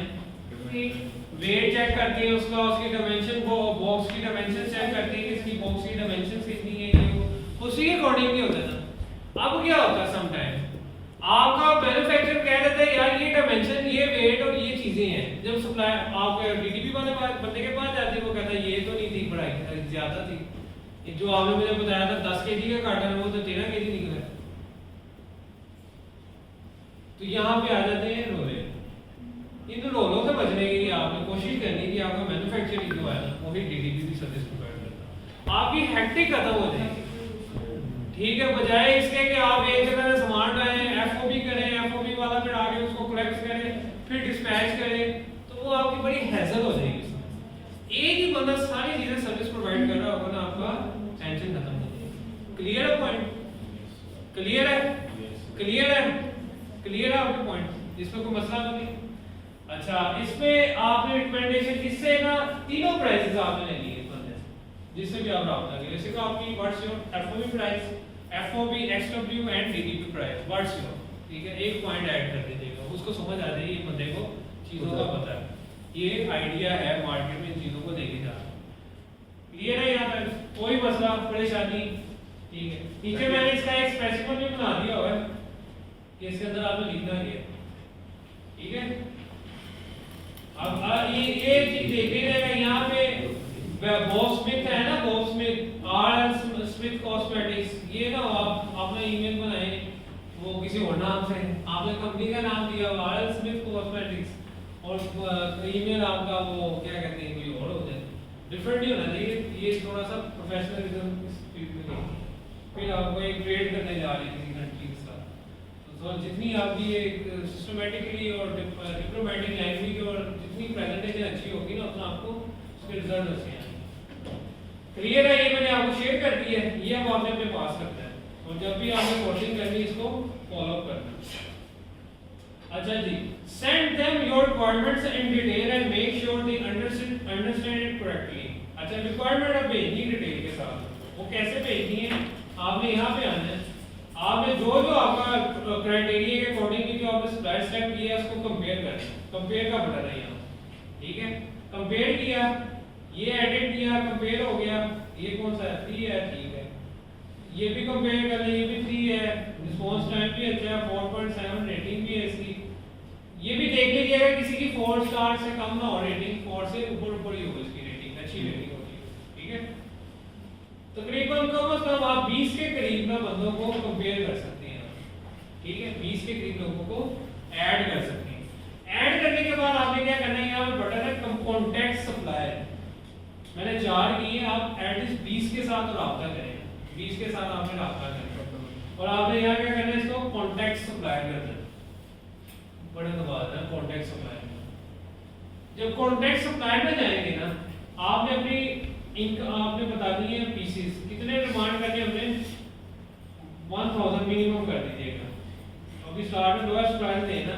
अच्छा ना आपको टेक्निकल बात बताता हूँ, जब आप लोएस्ट प्राइस से स्टार्ट लेंगे ना और साथ साथ अपनी प्राइस बढ़ाते जाएंगे ना, वो आपको बड़ी अच्छी प्राइस देगा। उसको जरा ना थोड़ा सा डिप्लोमेटिक तरीके से डील करें कि उसको बताएं कि भाई मैं ऑलरेडी इस नाम कंट्री में ये प्रोडक्ट सेल कर रहा हूँ, मेरा सप्लाई कोई और है, मैं अब अपनी प्रोडक्शन लाइन या सप्लाई चेन ना एक्सपेंड करने लगा हूँ, तो एक्सपेंड करने के लिए डिफरेंट प्राइस की जरूरत है, इसलिए मैं प्राइस ले रहा हूँ। मेरा एक बंदा ऑलरेडी इसको मैनेज नहीं कर पा रहा, तो मैं अपनी सप्लाई चेन बढ़ा रहा हूँ, ठीक है। इस तरह की जब आप कम्युनिकेशन उसके साथ यूज करेंगे तो उसको पता चलेगा यार ये बंदा ऑलरेडी काम कर रहा है और सीरियस बायर है, ठीक है, तो फिर आपके साथ वो जरा खुल के बात करेगा, चीज़ों को लेके चलेगा। अगर आप उसको एक बड़ा कहेंगे मेरा फर्स्ट एक्सपीरियंस है, मैं ये हूँ, मुझे समझ नहीं आ रही, आपकी मेहरबानी बड़ा अच्छा रेट दीजिएगा, मैं बड़ा मजबूर हूँ तो यार मैं ठीक है आ जाओ, ठीक है 1000 यूनिट, फिर 1000 यूनिट 1000 करके सबको यहाँ पे जो मैंने आपको टेम्पलेट दिया ना वो आपने यहाँ पे पेस्ट कर दें, ठीक है क्लियर है। टेम्पलेट पेस्ट करने के बाद यहाँ पे अटैचमेंट डाल दीजिएगा अपनी प्रोडक्ट की, ताकि इसको पता चले कि ये किस चीज की बात कर रहा है स्पेसिफिक, ठीक है। अटैचमेंट डालने के बाद यहाँ पे इसका वो डाल दीजिएगा और सेंड इंक्वायरी ना होगा। इससे क्या होगा, आपने जो 20 का सप्लायर ढूंढे हैं ना उन सबको ये चले जाएगी, ईमेल चले जाएगी, फिर उसके बाद आपकी कम्युनिकेशन स्टार्ट हो जाएगी। क्लियर है यहाँ तक, कोई मसला? अच्छा, इसके अंदर ना मैं आपको एक चीज दिखाता था, ड्राफ्ट क्या होता है, ड्राफ्ट किस तरह का होता है।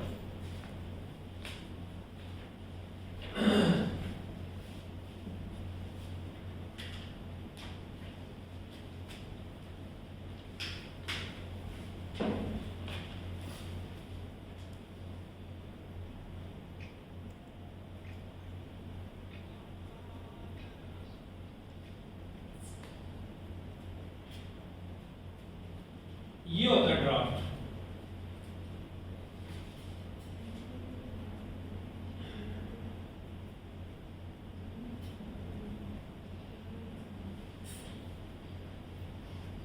अच्छा, ये मैंने क्या किया है, मैंने यहाँ से बंदा ढूंढा, उसको मैंने ऑर्डर प्लेस किया, उसको मैंने पहला टाइम सप्लाई कर रहा, उससे मैंने रहा किया, ऐसे कहा यार इसको वो मुझे अलीबाबा पे कांटेक्ट करें। फिर मैंने उसकी वेरिफिकेशन चेक की, वाकई उसकी ट्रेड इंश्योरेंस भी थी। ये सारी ट्रेड इंश्योरेंस के थ्रू मैंने ऑर्डर बनाया हुआ, इसको क्या कहते हैं, ड्राफ्ट। ये कंपनी नाम है उस बंदे का, ये ऑर्डर नंबर, ठीक है। इसके अंदर क्या क्या मेंशन है, इसके अंदर इसकी प्राइस है कि ये मेरा नाम लिखा हुआ है, ये बेसिकली मैंने अपनी कंपनी का नाम लिखा हुआ है और सारी डिटेल दी हुई और सारी कंपनी का नाम है, ये ऑर्डर डिटेल है। ऑर्डर डिटेल में क्या है कि मैंने 2020 ऑर्डर किया, 3.38 इसकी प्राइस है और ये इसकी सारी है। अच्छा, शिपिंग फी दी हुई है, उसको मैंने इनिशियल 1000 पेमेंट इनिशियल पे की है और 5760 मैंने इसका पे करना है, ठीक है। उसके बाद ट्रेड इंश्योरेंस में आप यहाँ पे नोट्स लिख सकते हैं, उसने ये cargo finish time with in 40 days after deposit, estimated time of delivery is about 10 to 40 days after lead time. इसका क्या मतलब, क्या मतलब, उसने कहा cargo finish time with in 40 days, 40 days के अंदर हम लोग आपके डिपॉजिट के 40 डेज के अंदर आपकी प्रोडक्ट डिलीवर कर देंगे, यानी डिस्पैच कर देंगे। और डिस्पैच करने के बाद 10 to 14 days later after lead time, जो आपके साथ टाइम दिया हुआ है तो 40 डेज के बाद, उसके बाद आपकी प्रोडक्ट डिस्पैच हो जाएगी, यानी कि अराउंड 50-60 डेज। ये बेसिकली मैंने जो सर्विस ली थी ये फास्ट शिपिंग की थी मैंने, सो अगर न्यू प्रोडक्ट में लॉन्च करना था इसलिए, लेकिन आपका ऑलमोस्ट 50-60-70 डेज लग जाते होंगे, ठीक है। ये 10 to 15 पे ना जाइएगा, ये मैंने फास्ट शिपिंग ली थी।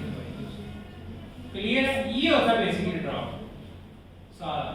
ये सारा कहाँ से जनरेट हुआ है, Amazon के अलीबाबा के अंदर से, ठीक है। अगर मैंने इनिशियल 30% पे किया हुआ है, कितना $1000, अगर मेरा सप्लायर भाग जाएगा ना तो मैं ये केस ओपन कर सकता हूँ इसके साथ, अलीबाबा के साथ मुझे रिफंड हो जाए, क्योंकि अभी ये। अच्छा, यहाँ पे आके मैंने क्या किया था, यहाँ पे आके मैंने ये देखें, ये ट्रेड इंश्योरेंस की डिटेल आ गई है कि ये on time dispatch is granted. ये देखें, उसने बताया हुआ है कि आपकी डिस्पैच एज शेड्यूल होगी, ये मैंने 11/4 पे ऑर्डर किया था, यानी 4th मंथ पे। अब यहाँ पे आके मैं आपको दिखाता हूँ कि इसका क्या मैंने आगे प्रोवाइड किया है।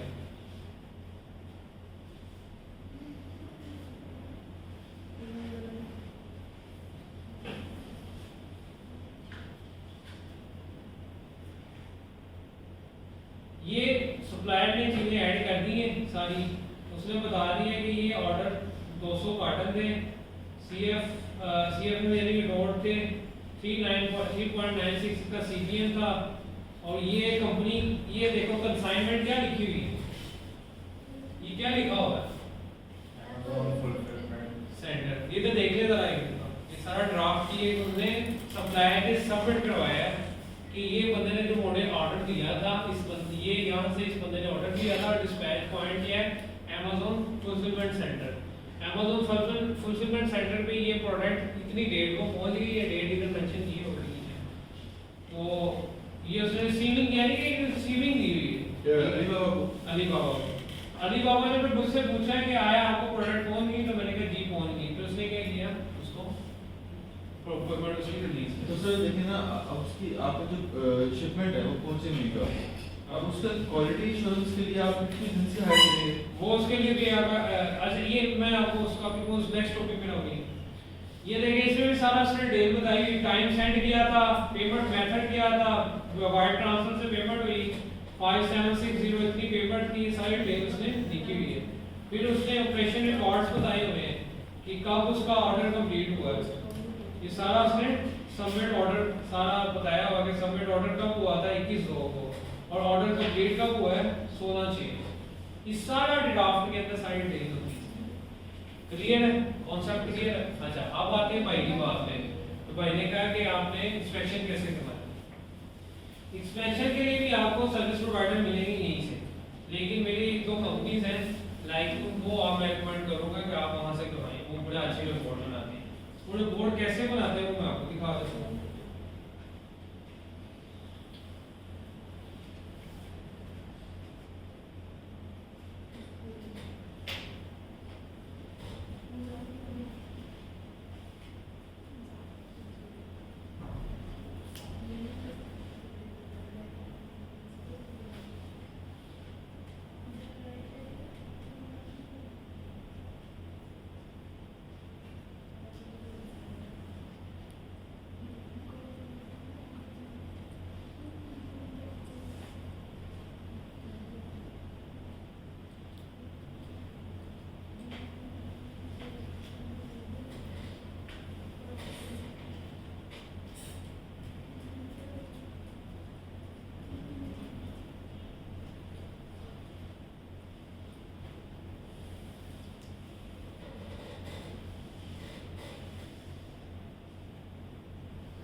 अच्छा जी, ये इंस्पेक्शन है, ये कंपनी है चाइना क्वालिटी चेक वाले, ठीक है।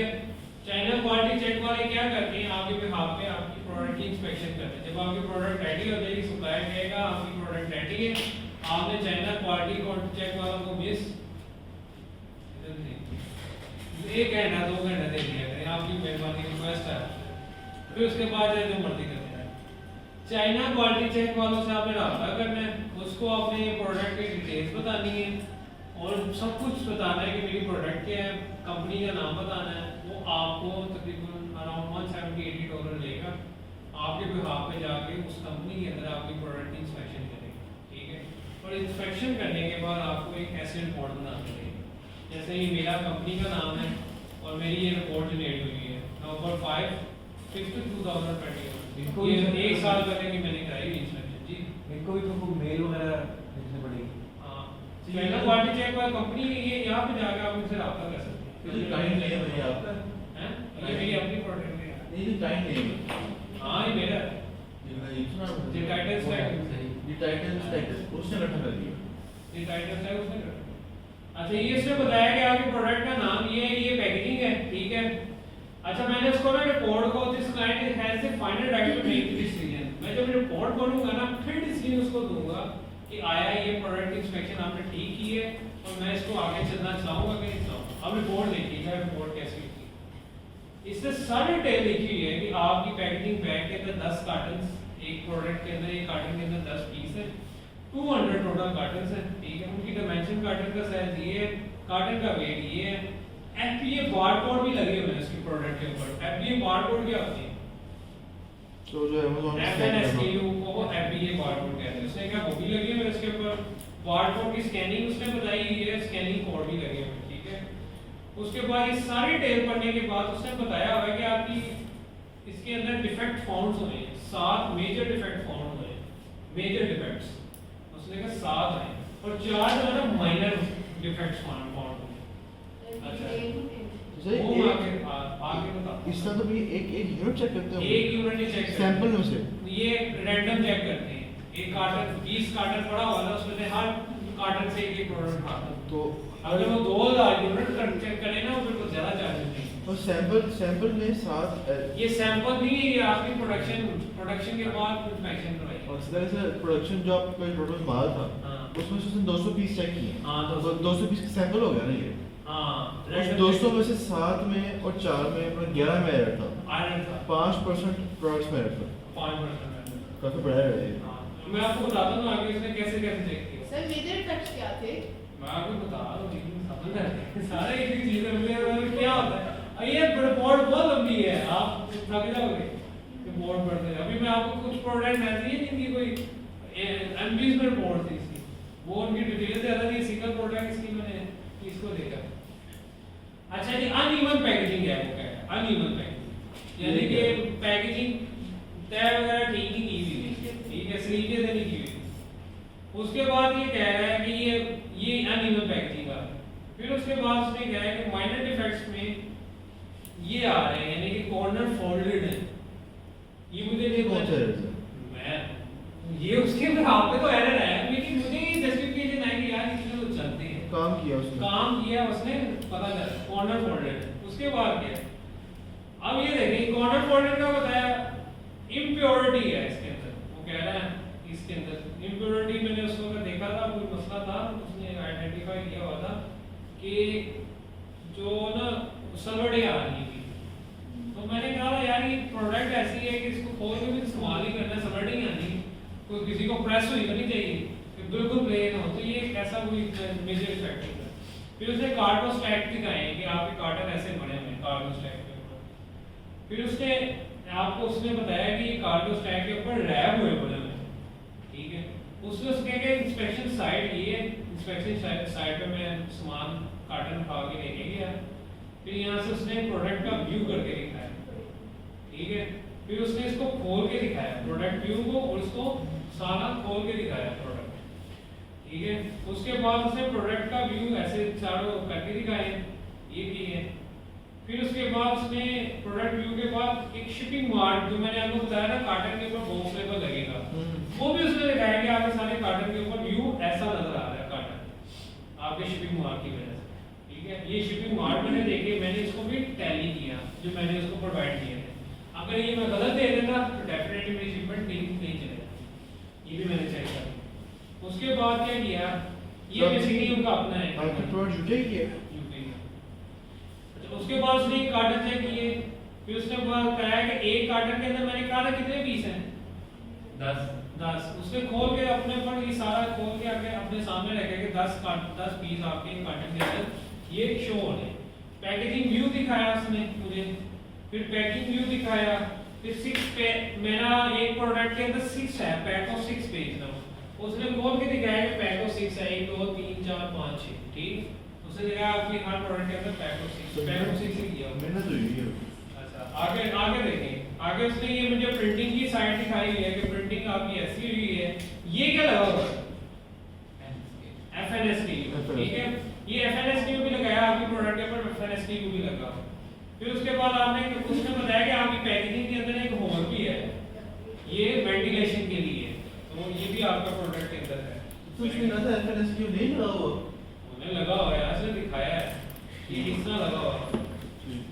ये भी मैंने कॉन्ट्रैक्ट चेक किया ना, फिर जो मैंने उसको प्रोवाइड किया कि वही लगाया हुआ कि और तो नहीं लगाया हुआ। फिर उसने कार्टन के डायमेंशंस दी हुई है। फिर उसके बाद उसने कार्टन का वेट किया हुआ है और ये प्रोडक्ट की डायमेंशंस दी हुई है। सारी चीजें मैंने आपको बताई ताकि वो चेक मैंने कुछ नहीं बताया उसको, ये सब जब उसने खुद ही सारा एनालिसिस किया है। ये अच्छी कंपनी है, ये मैंने काफी प्रोडक्ट इंस्पेक्शन इन्हीं से करवाई। इसका क्या नाम था, China quality check. China quality check. अच्छा, इसके अंदर 0.92 उसने प्रोडक्ट का वेट बताया हुआ है। फिर उसने सिंगल पैक का वेट बताया हुआ है 1.57 kg और 1.53 ग्राम, ठीक है। सिंगल प्रोडक्ट है, वही पैक ऑफ 6 है। जो उसने प्रोडक्ट खोला है, अब इसको दोबारा पैक कौन करेगा? वही करेगा उसी तरह, ठीक हो गया। अच्छा, ये अब इसने खोल के ना इसको देखा, फंक्शन चेक किया, उसने खोल के इसकी डायमेंशन चेक किया। फिर इसको स्मेल टेस्ट भी की है, इसके अंदर स्मेल तो नहीं आ रही, डेफिनेटली जिसे यूज करना है ना केमिकल की स्मेल आ रही है, उसने वो भी चेक किया, वो भी पास है। उसके बाद ये देखिए इसने इसकी माइक्रोन चेक की, मेरे रिक्वायर्ड थे 17 माइक्रोन, उसने कितने किए 18 मुझे रिक्वायर्ड किया था, मैंने ऑर्डर दिया था 17 माइक्रोन का, उसने 18 में बना दिया। माइक्रोन मतलब थिकनेस, ठीक है, माइक्रोन उसने चेक किया, ये भी पास हो ये उसने सारी ऐसे भी टेबल बना दी। ये बेसिकली मेरी प्रोडक्ट भी छोटी सी, कुछ प्रोडक्ट्स ऐसी होती है जो बड़ी डायमेंशंस भी होती है, लाइक पैक्स से ज्यादा होती है, मैं उनको आपको बोर्ड दिखा दूं ना, आप कहेंगे सर ये भी चेक कर दें। इतनी एयर फ्राई करना बात करके अगर उसकी रिपोर्ट दे एयर फ्राई पैक मेरी प्रोडक्ट है, उसमें 20 पीसेस हैं एक प्रोडक्ट के अंदर, ये बॉक्स के अंदर 20 पीसेस हैं, उनसे 20 के 20 चेक किए होते हैं, बड़ी डिटेल से चेक करते हैं, लेकिन ये चाइना क्वालिटी सर्विस वाला बेहतरीन है। और आपने चार्जेस कितने दिए थे? मैंने इसको $170 तब दिए थे, एक दफा फर्स्ट टाइम मैंने प्राइस इंस्पेक्शन, उसके बाद सर ये जो एफएनएस के यू है ये आपने कहा क्या ये कैसे लेने में आपको बात बताऊंगा, ये अपनी कॉपी नहीं है, ठीक है, क्लियर है, ये इंस्पेक्शन रिपोर्ट क्लियर है, देख लिए सर ये वो ये कोई हवाग में बातें तो नहीं है, हो रही है ना रियलिटी में, ऐसा तो नहीं कि मैं आपको कोई इमेजिनेशन वर्ल्ड में लेके जा रहा हूं। अब देख के लग रहा है कि वो हो रही है, पहले हवा में लग रहा था। ये जो आपने 17 से थिकनेस ली थी 1889 में, तो वो 17? हां, लेकिन 18 अच्छी है ना क्वालिटी उसकी उससे बढ़ा, वेट भी तो इंक्रीज हो, वो तो डेफिनेटली वेट बढ़ा, लेकिन उसमें ये है कि उसने एक माइक्रोन से डिफरेंस किया, मैंने चेक किया था उसको। सर ये फैक्ट्री वाले इंस्पेक्शन करते हैं तो भाई उससे ये होती है बात, भाई इंस्पेक्शन गांव में फेर के सामान डिस्पैच कर, ये बात गांव में भी करनी, क्लियर है यहां तक? अच्छा जी, ये set the requirements in detail, वो जो टेम्पलेट मैंने आपको दिया है उसको देना है। अच्छा, gather initial codes and analyse them, यानी कि 20 में से कम 10-15 लोगों का तो रिप्लाई आएगा आपको, जो प्राइस आएगी, जिस प्राइस पे आएगी, जिस क्वांटिटी पे आएगी, आप उसकी एक्सेल शीट बनाना।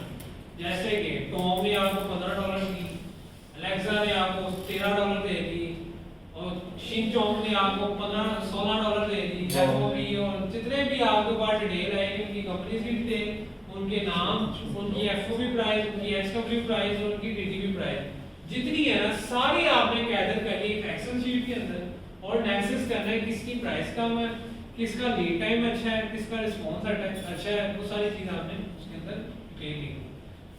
जो आपको प्राइस आएगी वो आपकी फाइनल प्राइस नहीं होगी, आप उसके साथ नेगोशिएशन भी करनी है। ये नहीं उसने कहा आपकी टारगेट प्राइस $3 है, आपको मिल गई, आपने कहा बिस्मिल्लाह काम शुरू हुआ, आपने उसके साथ थोड़ा सा नेगोशिएशन करनी है, यार $3 मुझे क्या आप ऑफर करते हैं, क्या चीजें इनिशियल थोड़ा सा बार्गेनिंग होती है, खसूसन पाकिस्तानियों के अंदर 90 पैसे में है यार, नहीं $3 $2.5 नहीं, इतनी भी नेगोशिएशन नहीं करनी कि $3 की प्रोडक्ट को आपको $1 में दे सकते हैं, लेकिन क्वालिटी का बड़ा अच्छा खासा गैप था आपने।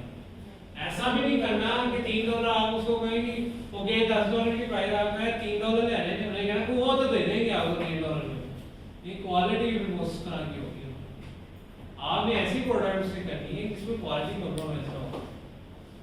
सेंट्स में ऊपर नीचे करते हुए समझ आती है, इतना बड़ा मेजर डिफरेंस नहीं आता, पर क्वालिटी का डेफिनेटली इम्पैक्ट पड़ता है। जब शॉर्टलिस्ट करेंगे स्प्राइट्स, उनकी शॉर्टलिस्ट स्प्राइट्स जो अच्छी है, जिनका रिस्पांस टाइम अच्छा है, जिनकी प्राइस अच्छी है, जिनकी ऑफर्स अच्छी है, आपने उनको शॉर्टलिस्ट करना है। 3 या 4 मैक्सिमम आपने उनसे सैंपल्स ऑर्डर करना है, उसको कहना है अपना नाम या अपनी कंपनी का नाम उस सैंपल के ऊपर लिख के मुझे भेज दें। अच्छा, यहाँ पे आप या तो आप क्लाइंट के एड्रेस पे मंगवाएंगे या खुद कर रहे हैं तो आप अपने एड्रेस पे मंगवाएंगे, ठीक है। क्लाइंट के एड्रेस पे मंगवाएंगे तो क्लाइंट एड्रेस प्रोवाइड करना है। अच्छा, यहाँ पे ना एक सर्विस होती है जिसको बोलते हैं कंसोलिडेशन सर्विसेज। कंसोलिडेशन सर्विसेज क्या करती है कि आपके 3 से 4 सैंपल जो होंगे ना, उनको सबको इकट्ठा करके ना एक बॉक्स बना के ना डिस्पैच कर दें। उससे क्या होगा, आपको 3 से 4 जो इकट्ठी है वो पढ़नी है ना कस्टम ड्यूटी, वो एक ही पड़ेगी। वो कंसोलिडेशन सर्विस कहाँ पे मिलेगी आपको? चाइना के अंदर। चाइना में कंसोलिडेशन सर्विस का भी है।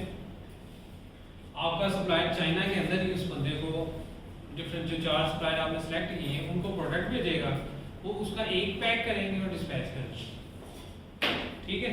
उससे क्या होगा कि आपको 4 सप्लायर आपने सेलेक्ट किए, ठीक है, अब उसको मंगवाना भी तो है, आप उसको लैदा मंगवाएंगे ना तो चारों की कस्टम ड्यूटीज आपको करनी।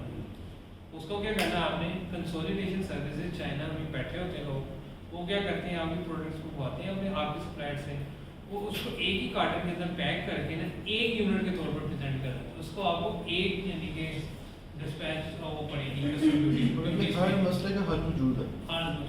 सर ये हमें कैसे पता चलेगा कि ये सर्विसेज कौन दे रहा है? ये चाइनीज सर्विस प्रोवाइडर बैठे हैं इसमें सुनिए आप गूगल पे सर्च करें तो सुनिए सर्विसेज वाले बैठे हैं बेताशा बैठे हैं। ठीक है, उसके बाद क्या करना है, finalise supplier and check freight cost.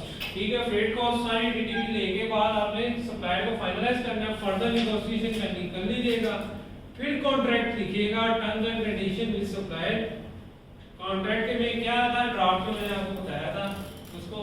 अच्छा मैं अक्सर ये करता था, मैं लीड टाइम से ना 5 दिन ऊपर उनको देके ना, फिर उसके बाद कहता था इससे भी आप वेट करोगे ना, आपको पर डे 10 करोड़ जमाना करो। ठीक है, एक मिलियन के साथ होती है बात। और अगर स्मॉल मुझे कहता है ना आपकी प्रोडक्शन 45 डेज में कंप्लीट हो जाएगी, मैं कहता हूँ ठीक है, मैं 50 डेज के बाद आपके हर दिन $10 या $20 जमाना करता हूँ। ये कॉन्ट्रैक्ट के ऊपर मैं लिखवाता हूँ, कॉन्ट्रैक्ट जो ड्राफ्ट बनवाता हूँ ना मैं उसके ऊपर लिखवाता हूँ। इससे ये होता है कि वो अलार्मिंग हो जाते हैं कि यार अगर हमने डिले किया तो हमें $20 पर डे के हिसाब से जमाना पड़ेगा। ठीक हो गया, ये आप कॉन्ट्रैक्ट के अंदर ऐड कर सकते हैं टर्म्स एंड कंडीशन से। ठीक है, कि आपकी टाइम डिलीवरी होती है उसमें। फिर आपने शिपमेंट प्लान एंड एफएनएसक्यू प्रोवाइड करने हैं। शिपमेंट प्लान और एफएनएसक्यू क्यों आते हैं, जब भी आपने प्रोडक्ट आपकी फाइनलाइज हो जाएगी आपने उसका एफएनएसक्यू कर देंगे जो आपकी प्रोडक्ट के ऊपर लगेंगे, जो मैंने आपको पहले बताया। इसके बाद आपने अमेज़न को भी बताना है कि भाई मेरी प्रोडक्ट रेडी हो गई है, वो आ रही है, तो मुझे काइंडली एक टेम्पलेट प्रोवाइड कर दो जो मैं अपने बॉक्स के ऊपर लगवाऊं, ताकि जब मेरी प्रोडक्ट आपके पास पहुंचे तो आपको मसला ना हो कि ये प्रोडक्ट क्या है, किस चीज की है। समझे? तो इसकी एग्जांपल ये है कि आपने किसी से सामान लेना हो तो उसे कहें कि यार मेरे एड्रेस पे भिजवा देना।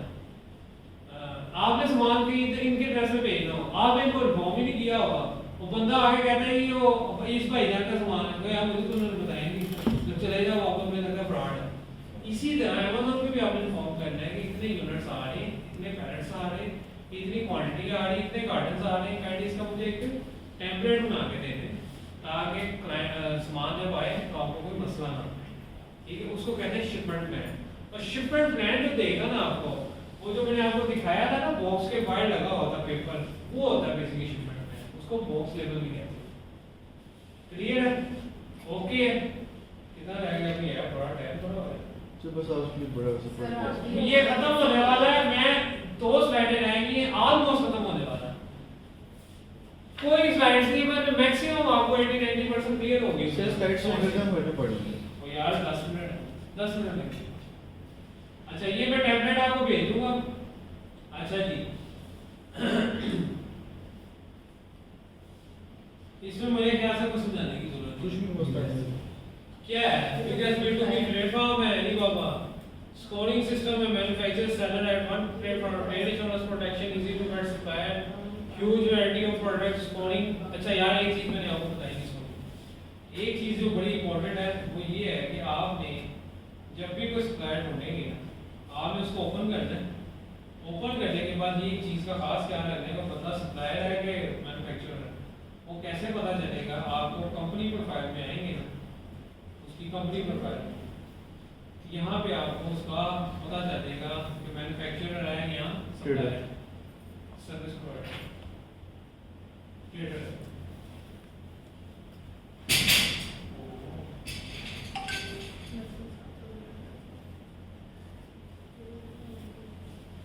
बाबा में सेलें भी लगती हैं। सेलें बड़ी सेलें लगती हैं, ये वो वाली सेलें नहीं लगती बाय वन गेट वन की, ऐसे नहीं लगती। तो अगर सब एक बंदे का प्राइस काफी हो बाकियों की निस्बत, तो उसको करना चाहिए स्पेसिफाई। अच्छा यार सॉरी एक मिनट फाइनल कर लूं। कंपनी प्रोफाइल के अंदर आएंगे ना, यहाँ पे आपको नजर आ जाएगा मैन्युफैक्चरर है या सर्विस प्रोवाइडर ट्रेडर। ठीक है, इन दो चीजों का आइडिया हो जाएगा। ये कंपनी प्रोफाइल के ऊपर टॉप पे लिखा होगा, ये खास क्या कर देता। अच्छा जी यहाँ पे है, ये मेरे ख्याल से समझाने की जरूरत नहीं है, एडवांटेजेस और डिसएडवांटेजेस हैं अलीबाबा के। ठीक है, ये आप आपको स्लाइड दूंगा, आप उसको फॉलो कर लीजिए। ये जो चीज है ना, ये वही है जो मैंने आपको समझाई है। ठीक है, इसका डिटेल से बताया हुआ है कि 3 इयर्स क्या होता है, नंबर ऑफ स्टार्स क्या होंगे, ट्रेड इंश्योरेंस चेक कैसे करनी, वेरीफाइड कैसे चेक करनी, ये सारे डिटेल इसके ऊपर मैंने मेंशन किए। उसके बाद आया हमारा हाउ टू कॉन्टैक्ट सप्लाई, ये मैंने आपको डिटेल से बता दी। ठीक है, कॉन्टेक्ट सप्लाई किया है। ये मैंने आपको प्रैक्टिकली करके बता दिया कि आपने प्रोडक्ट सर्च करनी है, फिर उसके बाद फिल्टर करना है, उसके बाद कंपेयर करना है, ऐड टू कंपेयर 27 करना है, फिर उसको रिक्वेस्ट भेजनी है कोटेशन, फिर प्रोडक्ट में आपने XWFOB और DTV प्राइस तो कौन सबको कंपेयर करना है। 40 to 40 supplied करने हैं, analysis initial codes order supplier and comparator samples and compare them, identify the area need improvement. ये सारी चीजें मैंने आपको प्रैक्टिकली करके दिखा दी, इसमें कोई आपको बड़ा गाइड नहीं है। ये हाउ टू प्रोटेक्ट सप्लायर है, ये इंस्पेक्शंस वगैरह सारी चीजें इसके अंदर मैंने ऑलरेडी आपको डिस्कस करी है। स्लाइड्स आपको दे दूंगा, आप एक दफा इसको पढ़ लीजिए, उनके स्लाइड में भी आपको दे दूंगा ताकि मेरी बात न देख लें।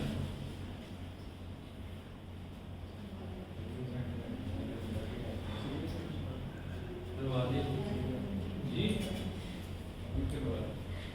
क्या करवाना है?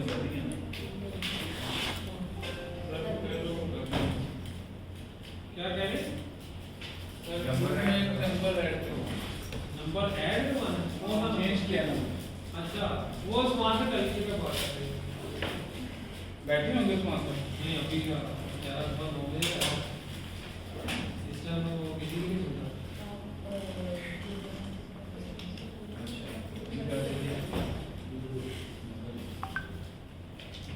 ये खोले देखेगा, ये कंप्लीट स्लाइड है ना।